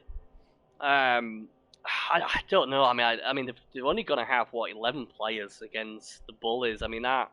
Yep. Oh man, I mean, Fungus has done it from before, but the Kraken's got to step up. The Kraken's got to step up. He got punched hard last week. I mean, we put him into the dirt. We got rid of him twice. I think the real Kraken would have took more of a beating if I'm being brutally honest. The fake Kraken was just like, I don't know, toilet paper was wet. He just went through him. I felt a bit sorry for Tri-Riptors. He tried to give it a good go. Good news for Nightmares, they're not against the police this week. Bad news is they've got the Bullies. So it's been a bad season for Proud Star. He's not happy. He wasn't happy the way I played against him last week. I don't get it. I mean, I watched the game back. Obviously, Armac did a brilliant job, and I don't see I really did anything wrong. Really, I thought he was beating me. I was beating him. It's just that we got the better beating on him. But the Nightmares just, I don't know, they need to find the mojo. They need to find the mojo. And the thing about the Nightmares is they used to chainsaw, they used to foul, they used to Fungus Loom knocking people over, then killing them on the floor while they're stunned. They were just an angry, just nasty team. And for whatever reason, they've not been able to replicate the Shaky Dog, where, the 10-16 fouled and killed his captain. Obviously, he can't do that anymore, but he can foul other turns as well. And I just think they need... he needs to get that annoyance from our game and put on the Bullies, but I don't see it. I think, I love the Nightmares, and everyone knows I love the Nightmares. But they're not the Nightmares I know. They feel like they're beaten. They feel like they're dead. You know, they need to find something this week, and I fear for them against the Bullies. I mean, when you look at the Bullies, and they've got the two killers, look at the high-powered offense they've got. I mean, this is I can't see anything but blowout in this. I really can't. I think 3-4-0 this could be. It just depends what Jimmy wants to do. If Jimmy wants to play safe, score in the first half, score in the second half, that's it. But personally, if I'm the Bullies, I want to put a statement out there. I want to be like, look, you know, we had a bit of a hiccup. We took out the 7-6s. We're gonna show you. Obviously, we're gonna put the Nightmares in the ground. The thing is, what's interesting is the Nightmares hate elves. They detest elves, and there's a lot of elves in this team. So we're gonna see how much the Nightmares really do hit elves this week. But I can't see. I think maybe this is a breakout game for Dodge Viper as well. You know. He'll remember what happened last season when he was with my team. He won't forget, and he might want his revenge on the Nightmares. I'm going to say 3, 4, 5, 6. Whatever the Bullies want, they'll win it by. And by the way, they are my triple B bank of the week. I'll get out now. Bullies don't lose this game. Do not lose. They can score maybe 7 or 8 if they want. I don't know. They aren't losing that game. If the Nightmares somehow win that game, then I'll hold my hand up. But on paper, the Bullies are meant... The great thing about the Bullies is they killed stuff, they beat stuff, and they score. Yep. And Nightmares haven't got any of that. And they've lost so many players. Yeah. So, you know, and all it takes is them claw pieces to have a few removals early on, and that's the Nightmares done. I could see the Nightmares tapping out. I think that's the only way they scored and go crazy. Armac, are you going with the Bullies? Or I think the Bullies. I'm sure are going to, and you know he has 0 mobile tackle pieces, so he can't really threaten any of the key pieces that the Bullies have. And he's just going to stand. Jim's just going to stand back there and BD cash it. He's just going to ring up the cash register and then go score, and you know, and then probably steal the ball and score again. And you know, it'll just be, and then it all comes down to how much does he want to, because I'm sure you know, with his inducements he's going to take, you know, the his 2 bribes and his wizard, I'm sure. Well, we thought I thought he was going to take a wizard against me, but he didn't. He took things very he took 2 bribes, and I thought you've only got chainsaw. That chainsaw is not going to be on the pitch for long because it was longer than I expected it to be, but. You know, I thought it was a bit weird. I mean, you'd think Wizard at least gives you something. I think the only worry really for the Bullies is the Nightmares, like they did last week. They went for the best players. Tactically, it made no sense sometimes, but it just wanted to break the best players, and maybe that's what it'll do with the Bullies. You know, he might think, right, I can't win the game, so I'm going to try and kill your best players because that's what the Nightmares do, and that's what our rep is, and that's how people fear us. They might beat us, but they'll remember us, as he says. So, you know, it's an interesting one, but I think, you know, are you sure the Bullies... I am sure about that move. Bullies win completely. Have I convinced you, Jimmy? Have I convinced you yet again to pick the Bullies? Did he take away your doubts? Just been sitting back listening, and you know, I mean, yeah, on paper, this is obviously a great matchup for me. Against Proud's team, especially with down 2 Saurus. You know, he's got 2 tackle pieces, but neither one have break tackle, so you know they can be tied up. You know, my concern in this game is exactly what you said, Bernie. Like, I don't think I'm going to lose the game, but I'm worried about the health of my team coming out of the game. So you know, because I know that, like I said, I know the Kraken's going to be piling on every chance he gets. You know, obviously my number 1 target is to hit this Saw as quickly as possible, with a Mighty Blow hit and get him off the pitch quickly. But I know that, like I said, he's got Mighty Blow everywhere. I mean, like even, you know, the Ogre and the Crocs, like they're sort of scoring pieces technically, but they still have Mighty Blow. It's just that the health of my team is what I'm concerned about. But the interesting thing I don't have a lot of fear that I'm going to lose. The interesting thing for you though is if you do lose players, next week you go against the winners. So you lose a few big players, even if it's an MNG for a week, Against the winners, you want your plays for the winners, don't you? And that's the intriguing thing. It's like, how much does he want to risk them players, you know? That's something I've never really been smart with. I always seem to just, fuck it, I want the win, so I'll do what needs to be done. But the more savvy players sometimes like, you know what, I could do that, but I don't want to afford him missing next week, and I'm winning, so I'll just take it easy. So that's what I'm going to be interested in what the Bullies do. But yeah, I can't see the Bullies losing this. It would be a big shock. The Nightmares would have to come back to the Nightmares we know. I'll cheer the Nightmares on because I love the Nightmares, but even I'm a realistic. Long as the Nightmares, if the Nightmares can come back to anything like the old Nightmares, where the fungus was breaking shit as he'd weld the ball around, and Chainsaw does his stuff, and Kraken actually does something for once, then that would be great. But yeah, at the moment, dare I say it, and you will tell me to F off over this, they're hitting like elves. That's what they are. And I know he hates it when I said that last time. You're going to hear about that comment. Easy. Don't go poking the bear, Bernie, right before I'm about to play him. Jesus God, like take it easy. Say that next week. Oh, you know what? There's no need to get personal here. You know.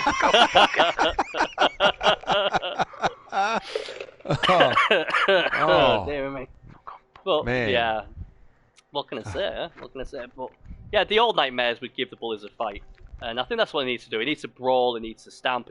The Nightmares have not been nasty enough for me. They've been too nice. And this week, they've got to try it. But even then, I don't think it'll be enough. But we'll see. Right, the 76ers then, as I told you last week, got beat by the Bullies. It was yes. It was your triple B bank guarantee game last week. Yeah. Yeah, I was so cold mortal lock. I was so confident. I felt it would be cheating if I did that with triple B. They need to bounce back against the Razor Claws. And the Razor Claws, I love this team. Chase's, albeit different team. He's laughing all the way to the bank regardless of results, but if he can get a win or two, he'll be loving that as well. It's a great team. I mean, obviously, he was really, really happy that I didn't go for his killer, wherever that is. Not his killer, his bloody jumping, leaping, is it from the shadows? Strength from the 7. Shadows, yes. Yeah, what did I pick? Was it Cody Michaels? I think it may have been. I think I picked right there, I think. But from the shadows, man, what a guy. Strength 7, agility 3, he leaps. Although he failed the leap last time I saw him. What a guy, what a player. Mum Goes to Iceland, what a name that is. Airmail, Flash Golem. Oh, there's some great players here. Bone Thugs, he's got the 2 Vampire Falls who are pretty decent. They don't mess about. The 2 Pommers. The Catcher. I just love this team. I think I love the way Chase bars into all this silly stuff, and he's gonna get so much money. He's gonna be. He might even have more money than Murray by the end of it, and then he's still got the roll on the Be Different roulette, what could be interesting as well. You know, obviously if he rolls double one, it's no, you earned $2 million, but he fell into Bernie's pockets and he has it now. Oh, what a shame! that's a terrible shame. Oh. Yeah. But you're right. I mean, it's smart. I mean, like, especially for your first year, like, everything he does gets him money. Every KO, every injury, every MVP, it's always guaranteed to make him money. Every surf, every completion, everything gets him cash. So he's definitely banking a ton of it right now. Yeah. And the thing is as well is, like, even if some of them die, they're not all gonna die. So you know he's gonna be. I can't wait to see how much money he makes. I really can't. And see what he rolls on the Be Different roulette as well. And so far, none of them have died. No, none of them had a scratch. I think No Legs Morty was already movement 4. So they're they're getting it done. And again, this week they're against a team they're coming off a loss as well. And it's gonna be an interesting one because obviously the 76ers will probably prefer this. Now they're getting money. DeMarco's going to get money. Who would have thought that would have happened this season? Yeah, they're getting a ridiculous amount of money. A ridiculous amount. They're getting $480. They're going to have a wizard, a couple of bribes to keep the Death Roller on the field. So their last game cost them 600 TV. Oof. Wow. Yeah, on top of that, we got more. The tree went splat. Bruce Grobbelaar, he went splat. And obviously HGP, you're not too worried about HGP there. But this has been an interesting game. I mean, I looked at this game and I was like, oh, that's a big tree out, and then that's a big ogre out. They've obviously got the Death Roller, but the problem is let's hope he don't make the same mistake this week. I mean, Chief Joseph, Longbow, they weren't that well protected against you. I mean, it basically gave a free blitz on them. This is a really tricky one. This is a really. I'm not exactly. I mean, it's like I'm not exactly sure who's going to win this one. If I'm being brutally honest, Jimmy, I'll come to you first. I mean, tell me who's going to win it.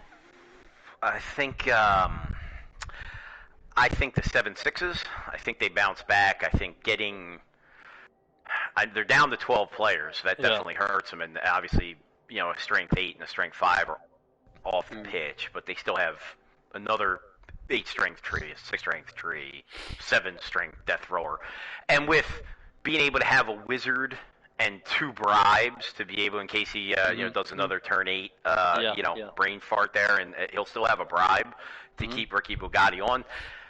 And again, the wizard with Chief Joseph and Longbow, that's a recipe for disaster for Chase.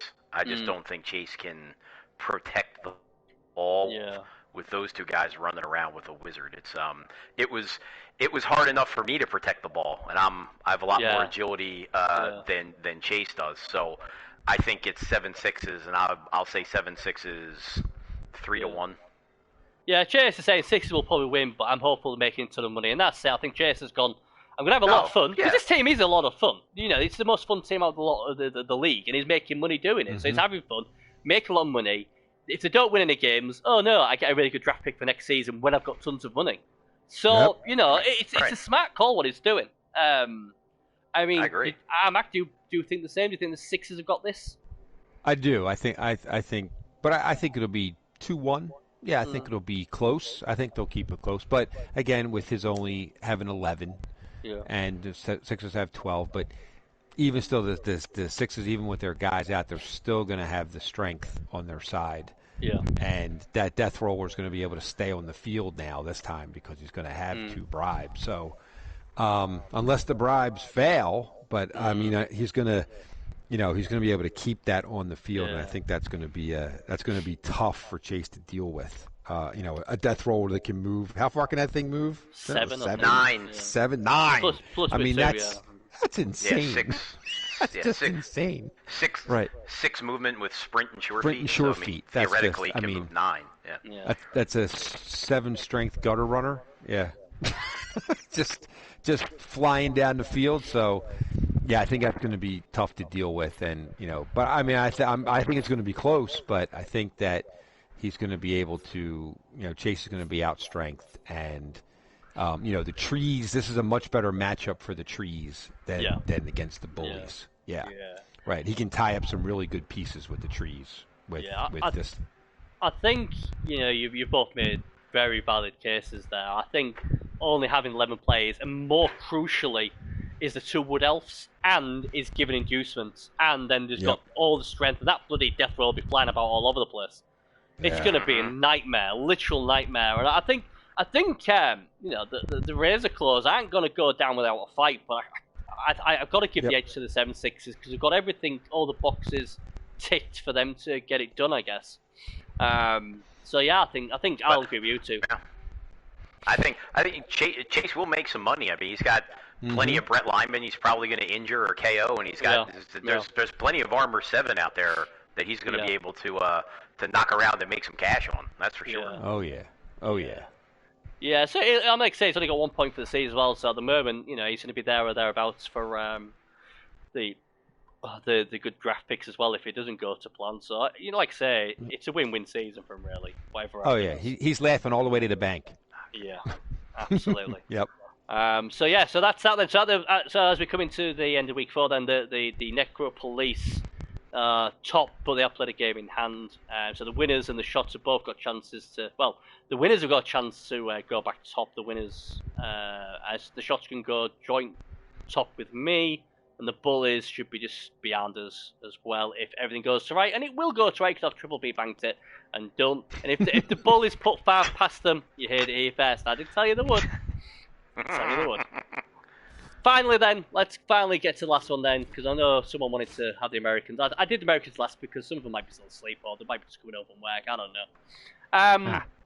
Now, no games we played this week, so that's good. Now, oh wow, yeah, the one we was really worried about, and we'll come to that last, was the Warriors against the Vultures.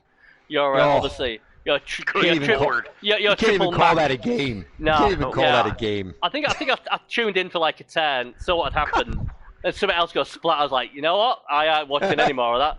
I just don't watch enough movies. I'm sorry, it don't float my boat. It was hard to watch. It was hard to watch. Yeah. Oh, poor Gamble. I mean, let's start off with it. Let's get it out of the way. So we 99 breaks to 1. I mean. It threw 7 blocks all game. 7 blocks all game. I mean, 7 blocks all game. What the hell happened? Yeah. 4 KOs, 7 injuries. He killed 2 as well. I mean, we did call this. We did call this as like. I mean, we can't really say we were surprised. This happened. This went as we expected. This was my triple B bank pick of the week last week. Oh, yeah. Oh dear. It wasn't even that was just a firing squad. Just line up and we're just gonna knock you down. Yeah. Things can just go. But with the way Momo's constructed his team, and he's constructed a good team, it can just go off the rails quickly. Like against Momo's Thank God he didn't like have this game again last week. Thank God he didn't have that game last week. If it starts rolling like that, it just can get out of control. It's, like a snowball. It just runs over your whole team. I mean, it's just such a scary team. So scary. I was so glad we survived that. Yeah, I mean, 5 claw pieces. 1 punter. Mm-hmm. Yeah, they're a scary team. They are. And only 2280, which means most games they get money. Yeah. Which makes them even more scary. It's even scarier, right? Yeah. The only drawback to the team is that he only has, I mean, outside of, if anything happens to Safe Hands, Mickey, or the GOAT, he has no one else he has no one else that can carry the ball and score. Well, Little Bull can. Very few. I mean, Little Bull can, but I mean, he uses Little Bull, more for strength. But I mean, it's just a little, man. He's with only 12 guys. He's just it's fragile right now because he's got to put those beastmen in harm's way. Those guys, and it's Well, he had 14, but that was till he played you. Yeah, he did. Yes. Right. So it was. Yeah. I mean, he gets a lot of bad rap for obviously this team. Kill teams always get bad rap. I've had it for most of my MML career. Obviously Momo has as well. But that's it. I mean, that's, when you have teams like this, what could wipe out a team in one game, this is what's going to happen. You've just got to say, this is the way I build it, and it's up to you to decide how to, thing it. And the thing I like about Momo, unlike other coaches who will whine about it when they've got a killed team and then they get beat up, if you beat Momo up, he just says, well, you just beat me up. He doesn't whine about it, he doesn't cry about it, he just says, well done, you give me an ass kicking. And that's what I like about Momo, that's why I have a lot of time for him. He just says, you kick me ass, and obviously when Armac played him and gave him a whooping, he just took it like, fucking hell, I got my ass kicked, and that's what I like about him. A lot of bash coaches don't. They're not like that. They'll say various things. They don't like when it gets done to them. No, very true. Very true. But nobody does. Nobody does. But at the end of the day, the way I look at it, it's like it's hard to watch. Yeah, I don't like my team getting killed or get their ass kicked. But at the end of the day, this is what happens in Bloodbowl when you play it long enough, and you're gonna have days at the office where, like the Midnights did. They threw 60-odd blocks. Injured 1 player. Next week, 29 blocks.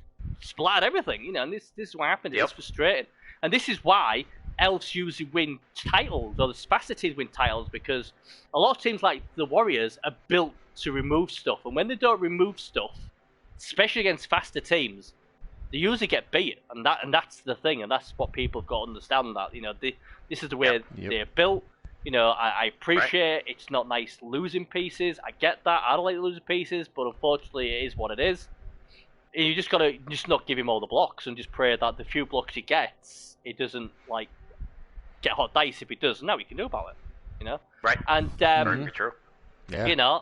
And the Warriors we just knew, didn't we? We just saw the two teams and was like, if Wareson gets out of this with a full team, then he's done a good job. But that never happened. He did not. He has 7 guys left. Yeah. And it is a shame because they're the sort of games what can put people off playing. And I know we've got the arguments again of, this is what Kill Team's done. This guy now can be like, oh, well, I'm just not enjoying it now because my team got ripped to pieces. So I can appreciate that. All I can say is this happened to Shaky Dog in week 1 against the Nightmares a few seasons back, and Shaky just took it in his stride, and he came back and did, if it weren't for horrid dice, he would have probably won a title with that team by now. And that's the good thing about Blitz is there's always next season, because you'll have the money, and and if you've got a low TV as well, you'll make more cash. We can bank as well, what's obviously very good. Yeah, exactly. I rolled a 5 today and made no money. I need to roll 6 to win 10k. That's how ridiculous it is. Yeah. I think Cody Michaels is skimming off the top, but he deserves it, I guess. But I felt for the Vultures, and it's going to be a whooping, just most of the season. But at least they've got them away, because there's no team as bad as them. And luckily, the first thing I thought of was like, please don't tell me they're against the Fathers next, because if they are, then they're just gonna have no players left. But luckily, they're not. No, they're not. They're against the Pebbles, what can be probably just as crazy. Who've been beating people up as well. But we sort of knew that was going to happen. Obviously, he's your banker as well, so no surprises there. And they got it done, so good for them. Right, we'll go from bottom to top. The Gulf Coast Chaos finally delivered what we expected on the pre-cap. To get it done, their high-powered offense got it done 2-1 in the end against the Pebbles. Didn't see the game, but the Pebbles had been in good form. But that stopped against the Chaos, and Chaos needed that. Yeah, and the Pebbles. I thought the Pebbles had them. That was I thought the Pebbles really had them too. I think what turned it was in the second half, and I think Gio decided to go for a foul before getting back to picking up the ball. Ooh. And he got caught, kicked out, ended his turn, obviously, and then those one-turners went and shot into his backfield. And then that just caused mass chaos once they were back there. He couldn't really recover, so it was a little bit of bad timing, a little bit of mismanagement, right? Probably should have picked the ball up first, but I certainly get the reason for wanting to foul. I clearly understand it, but that definitely turned the tide very quickly. Yeah, put him in a tough spot. Yeah, it's always a tricky thing. Foul. I mean, I don't have an issue. I usually like to pick the ball up first.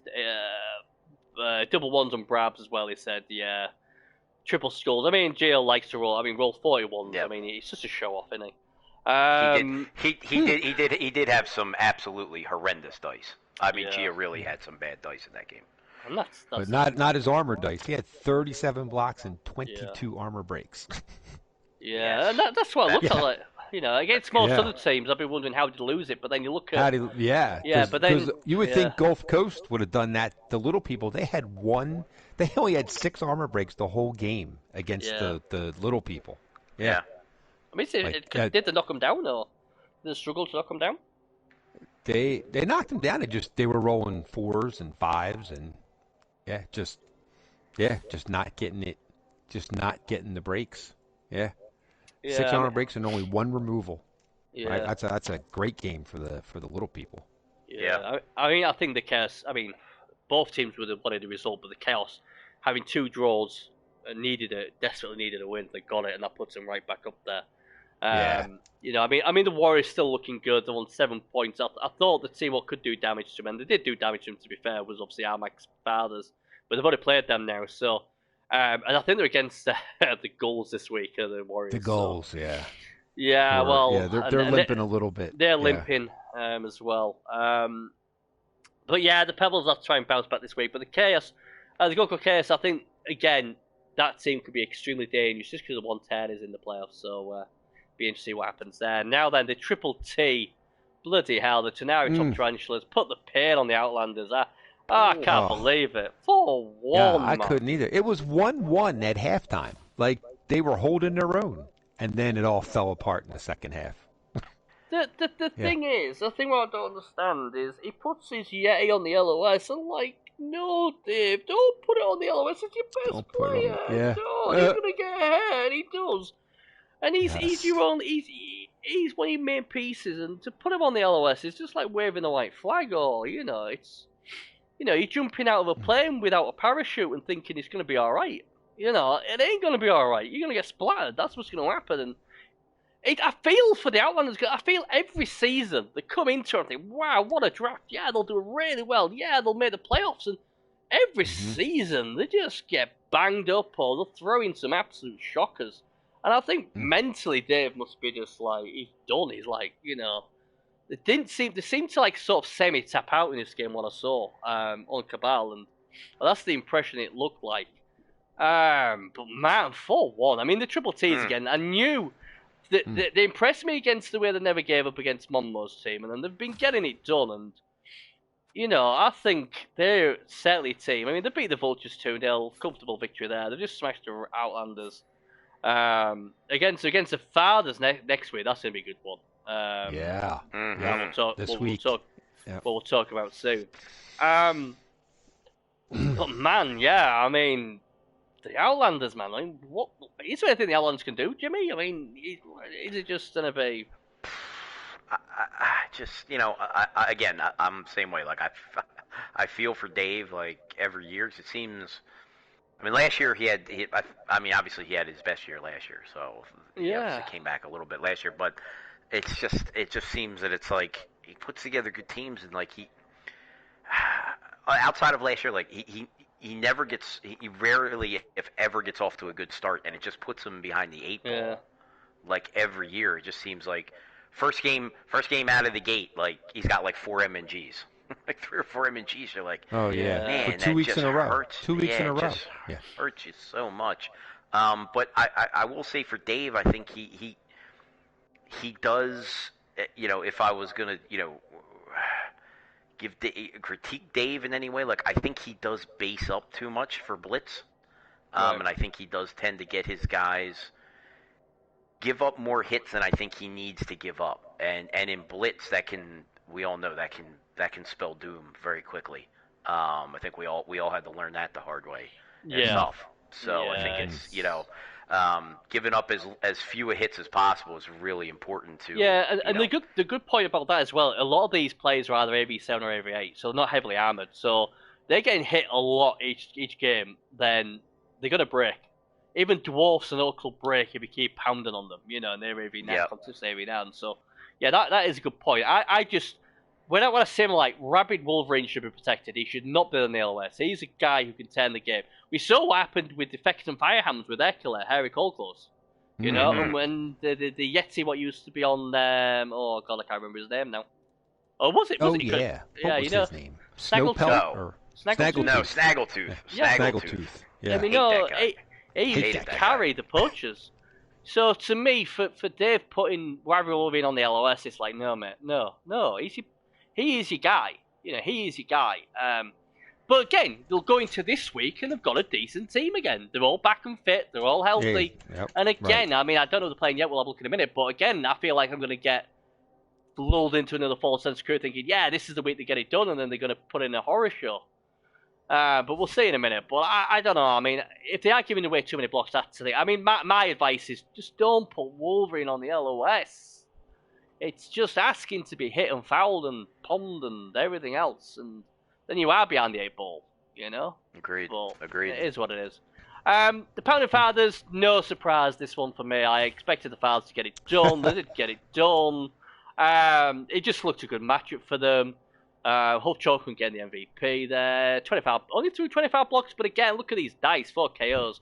5 injuries. The Eagles gave a good go back though. 4 KOs, 3 injuries and 1 kill, but the little bits I saw of the Fathers, they looked like they're in cruise control, got the game done, and I think that was the Gulls' first loss of the season as well. So, that was a big win for the Fathers. I think the Fathers are in a good position, even though they're like third. They've already played Monmouth already. They played the Gulls as well, so that's 2 of them teams out the way already.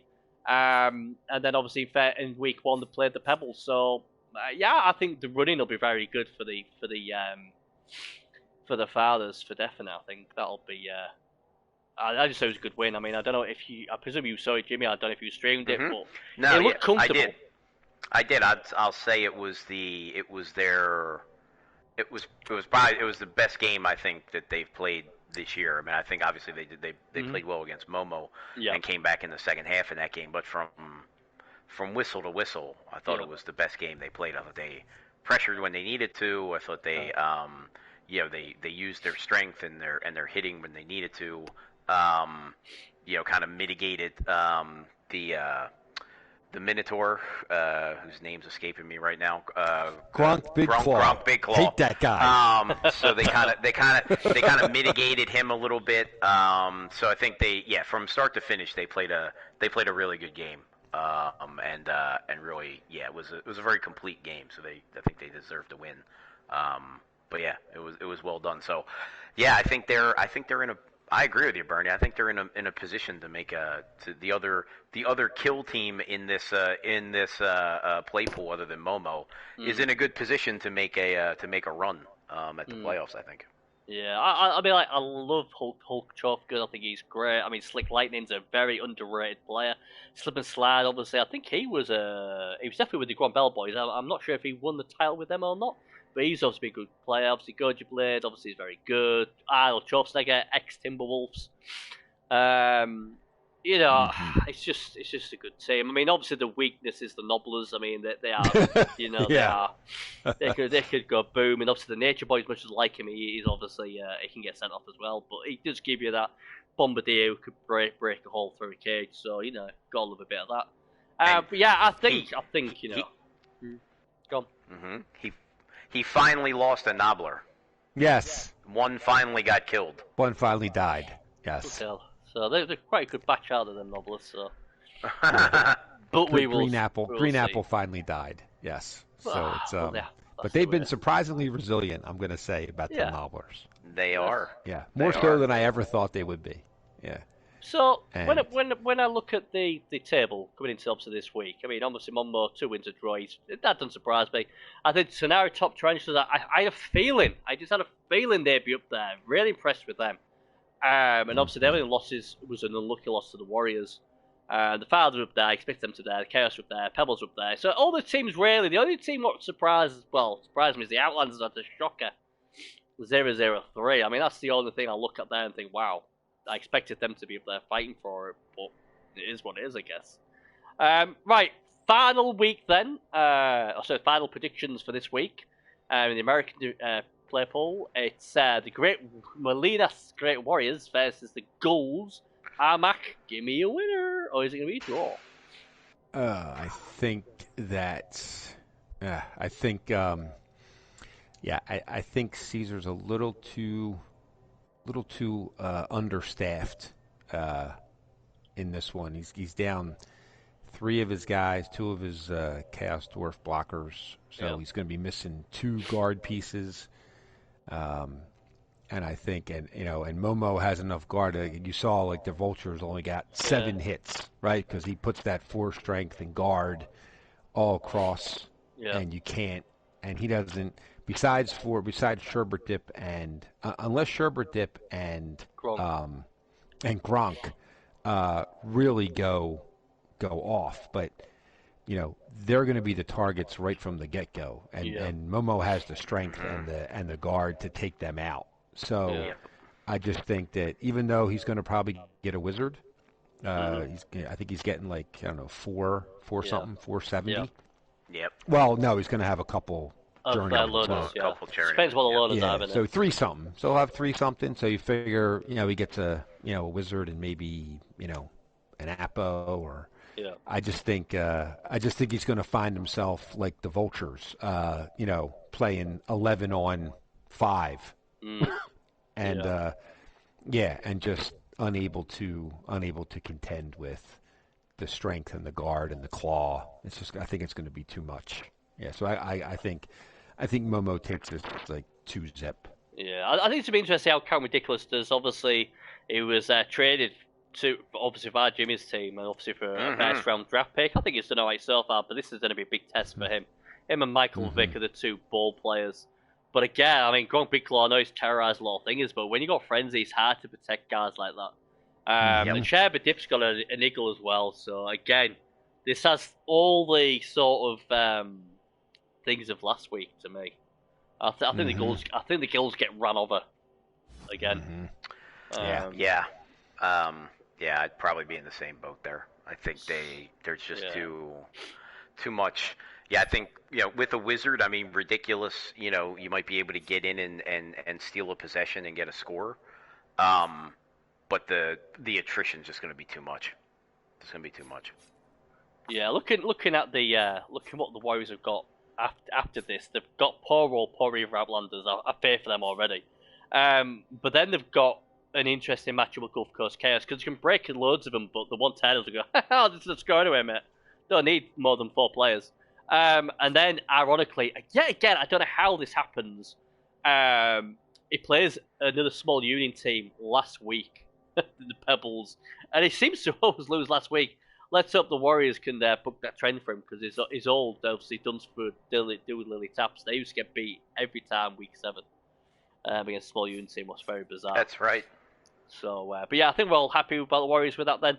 The Pebbles versus the Vultures, Jimmy. Do the Vultures feast on the Pebbles, or do the Pebbles just throw one and knock the Vulture off? Oh boy, I think this is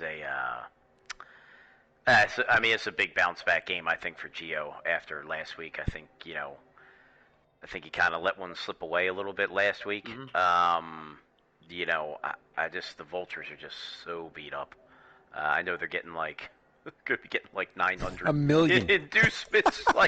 It's going to be ridiculous. After they get their 4 loners, it'll probably be 900,000 or 850,000 or something. Yeah, so they can get the whole store. Yeah, I guess if the chef takes all of Gio's rerolls and he rolls a ton of ones, I guess that could happen. But I don't. I think it's I think it's the little people. 3-1. I think Gio takes it 3-1.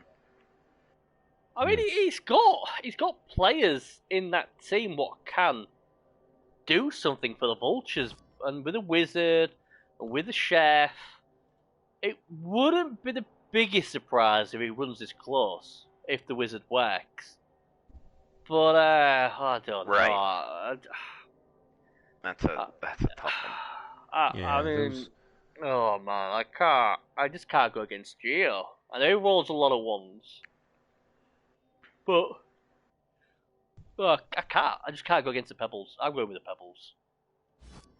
As much as I've got a sneaky feeling the Vultures could make this really close, and they might even sneak a draw. But on all form, I'll take the Pebbles, and they need to win this to the Pebbles to keep up with the rest of the division.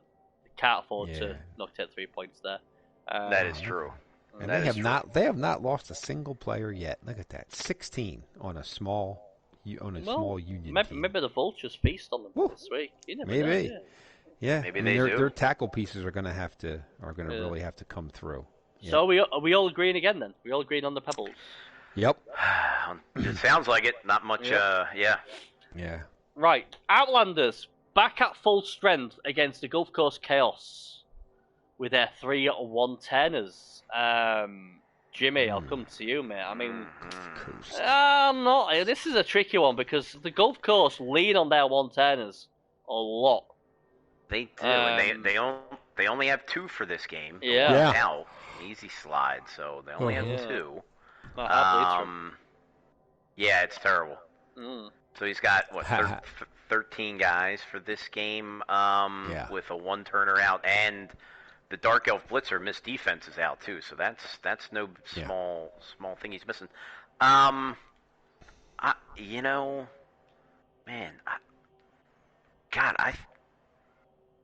think this is a game Dave can win. Well, yeah, I usually fall for that. I mean, I really do. I mean, I think this is looking at his strength, looking at some of his, he's got some of the mobility with Fudco and. And Stone Cold Skink Austin. Yep. I think Dave takes it 2-1. Yeah, sucker. Taking Dave in the upset. Taking Dave in the upset. Well, the funny thing is, I don't actually think it is an upset if you look at the teams, but obviously if you look at the table, you call it upset. Do you agree with your brother? Do you think this is an Outlanders, or do you think the Gulf Coast K's will still get it done regardless of not having the 3-1 turners? I think it's a tie. I think it's 2-2. Yeah, it could be, yeah. I think the one-turner ties it on the last play. Yeah. Oh, this is a difficult one. I try not get suckered into the Outlanders. Again, I can't pick them. But my brain's like, backing my man Dave to bounce back. Yes. You got a better team, man. You got to go with the Outlanders. But I always go with the Outlanders. They always let me down. But they can't lose this one. You said that last time. Oh, man. This is Rabid Wolverine's game. Well, if you don't put them on the LOS, it might be. Yes. That's the problem. True. Oh, man, I can't. No, I want to say the Outlanders, but they bear me every time. They literally bear me every time I tip them. Yeah.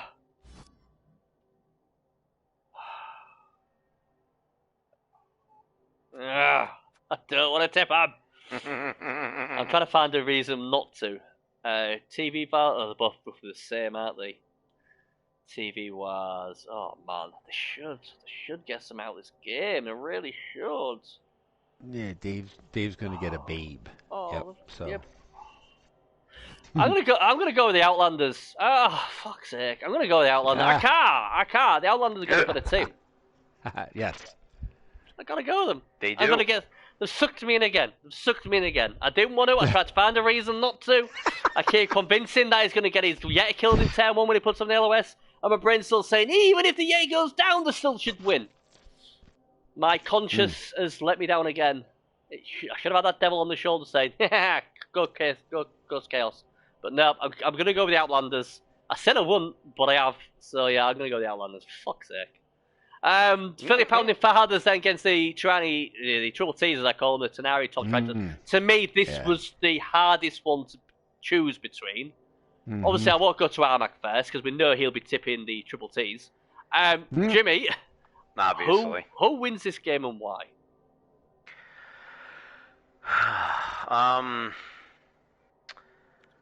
I think the Fathers take this game, and here's why. So, I think the too much speed and agility from the Fathers, coupled with a massive amount of inducements. You know, I think Goji Blade and Slip and Slide and Slick Lightning running around, I think is going to be too. I mean, Goji Blade's just a game changer. I mean, a guy that moves 9 with strength 5, hits with Mighty Blow and tackle, is a game changer. And he's got, if he wins the toss, he's got Schwarzenegger and Chorfkin, and he's got the Chorfs to threaten the Tarantula's big guys. Like, the Tarantula's big guys have to be very careful in this game. The Bear, the Yeti, and the Ogre, about where he positions them, because they could, you know, Armac's got enough claw, Mighty Blow strength to give them a hurting, if he does, and even his Ulf too. So I know overall, you look at the Tarantulas, they have the strength advantage. You know, they got 4 strength 5 pieces. But I think the speed and the inducements are too much. I think the Pounding Fathers take it. I'm going to say 2-1. 2-1. The only concern I've got for the Triple T's is the inducements they're giving away. Although it's quite nice to see the Blitzers got a leader in that game. This is a tough one. But I'm going to go with the Triple T's. I'm going to back the Triple T's to win this. I've just got a good feeling that they're going to outbash them. They've got 2 claw. They've got 2 of the best claw, Schwarzenegger, and Hogan. I mean, Chofkin, sorry. They are really serious players. I mean, he could get a chef, he could get a wizard. He's got everything there, but they've got a lot of small people, a lot of players I think could snap pretty early, and I just like the Tarantulas. I think they can get it done. I'm going to go 2-1 the Tarantulas. I think either team can win, obviously.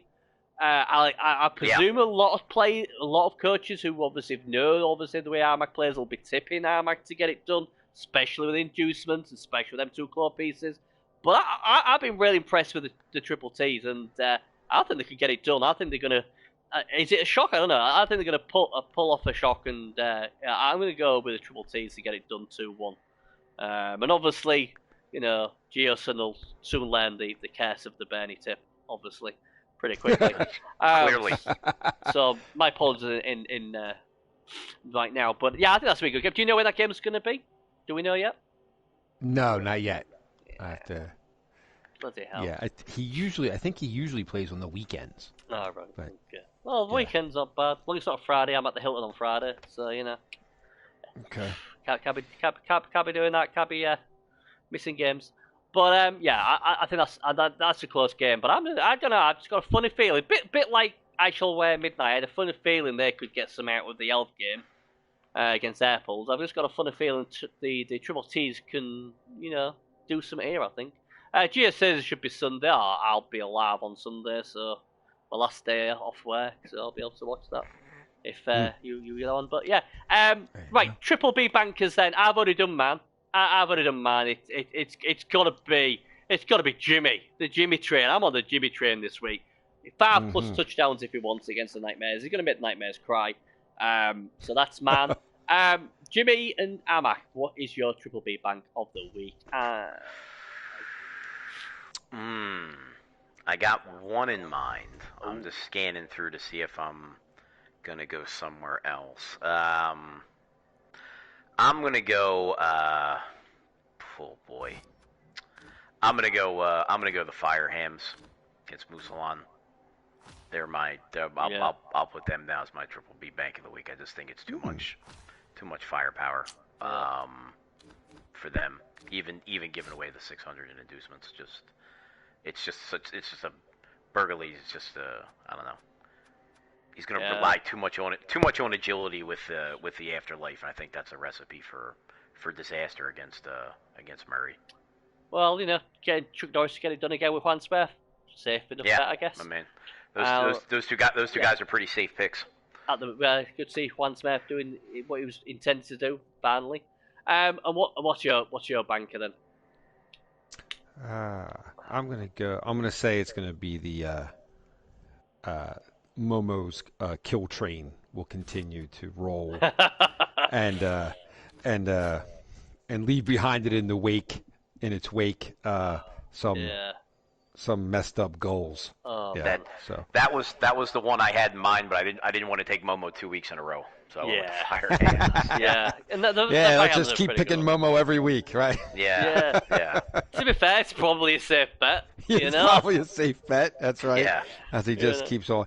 Now, the good thing, the one thing I do like about this is, like, after this week, the team I play is the team Momo plays the week before. So I'm for the rest of the way. So he plays the Reavers in week 5. I get them in week 6, and then he plays and then he plays Gulf Coast Chaos in week 6, and I get them in week 7. So maybe I can pick the carcass of what's left when Momo gets done with those. I think I've got Jimmy doing that for me after this week. I think week 5, who do I play in week 5? I play the Razor Claws, so obviously the Razor Claws against 7/6s. But then I think in week 6, I play the winners, and Jimmy plays them in week 5. So I'm hoping that obviously you do something there, especially killing Chorfade. It would be nice. And then you've got the shots in week 6, and I've got them in week 7. So if your killers can get it done for me, so I don't have to get it done, that'd be pretty cool, Cody Michaels needs to take a break. I would hate to see Chor Vader get a shot at Cody Michaels. That would be Oh, terrible. yeah. That He would ain't be getting awful. shot. He won't get a shot at Cody Michaels. He won't be getting a shot at Cody Michaels. He'll be hunting him, don't you worry. Cody Michaels will be hunting that bad boy down. But yeah, I mean, like I said, so I'm hoping that, you know, the bullies actually bully a few teams before me. But then, you know, I say that, but then when I look at it, it's like, you only break the players what I don't want to go against. Don't break the rubbish, so then he ends up getting inducements against me, because that's just what I do. But yeah, I think, like I say, looking at all three leaderboards, they all look pretty good. You know, they all look pretty good. You know, my boss is happy. That's the main thing. So he's all right. We've earned guaranteed. What do we earn? We earned 350 grand with that win this week. So we're happy with that. Mm. So you know, obviously, I can't wait to see what the winners do this week. I think that's the game I'm looking forward to. Yeah. The winners against the shots. I think I fear for the Nightmares this week. Although I want to see the Nightmares put up a bit of fight. You know, they need to put up a bit of fight if they're going to get anything from the Bullies. And yeah, obviously 7-6 against the Race Close will be an interesting one in our division. But yeah, so that's it. We're done for this week. Thanks again to the Mac Brothers. Hopefully we'll get our bankers in again. I know Man's in. I don't even have to watch it. Man's an easy one. Make sure he's got at least 5, so I'll look good next week. I can say that's all. All right.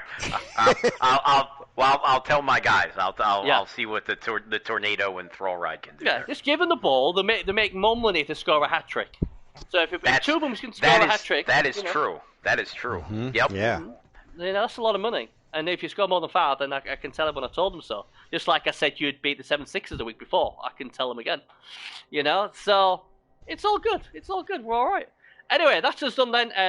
Good luck to everybody else who hasn't played this week. Hope you don't lose too many players. That's right. Yeah, right. And good luck to you too. Congratulations on the win to the Bullies already. You know. Yeah. Oh man. Oh, the birdie curse is on. Right. Do you know God! I just saw a black cat run across a broken mirror in my apartment. Under a ladder. If the Bullies don't win, I'm washing my hair next week. That's all I'm saying. I'm washing my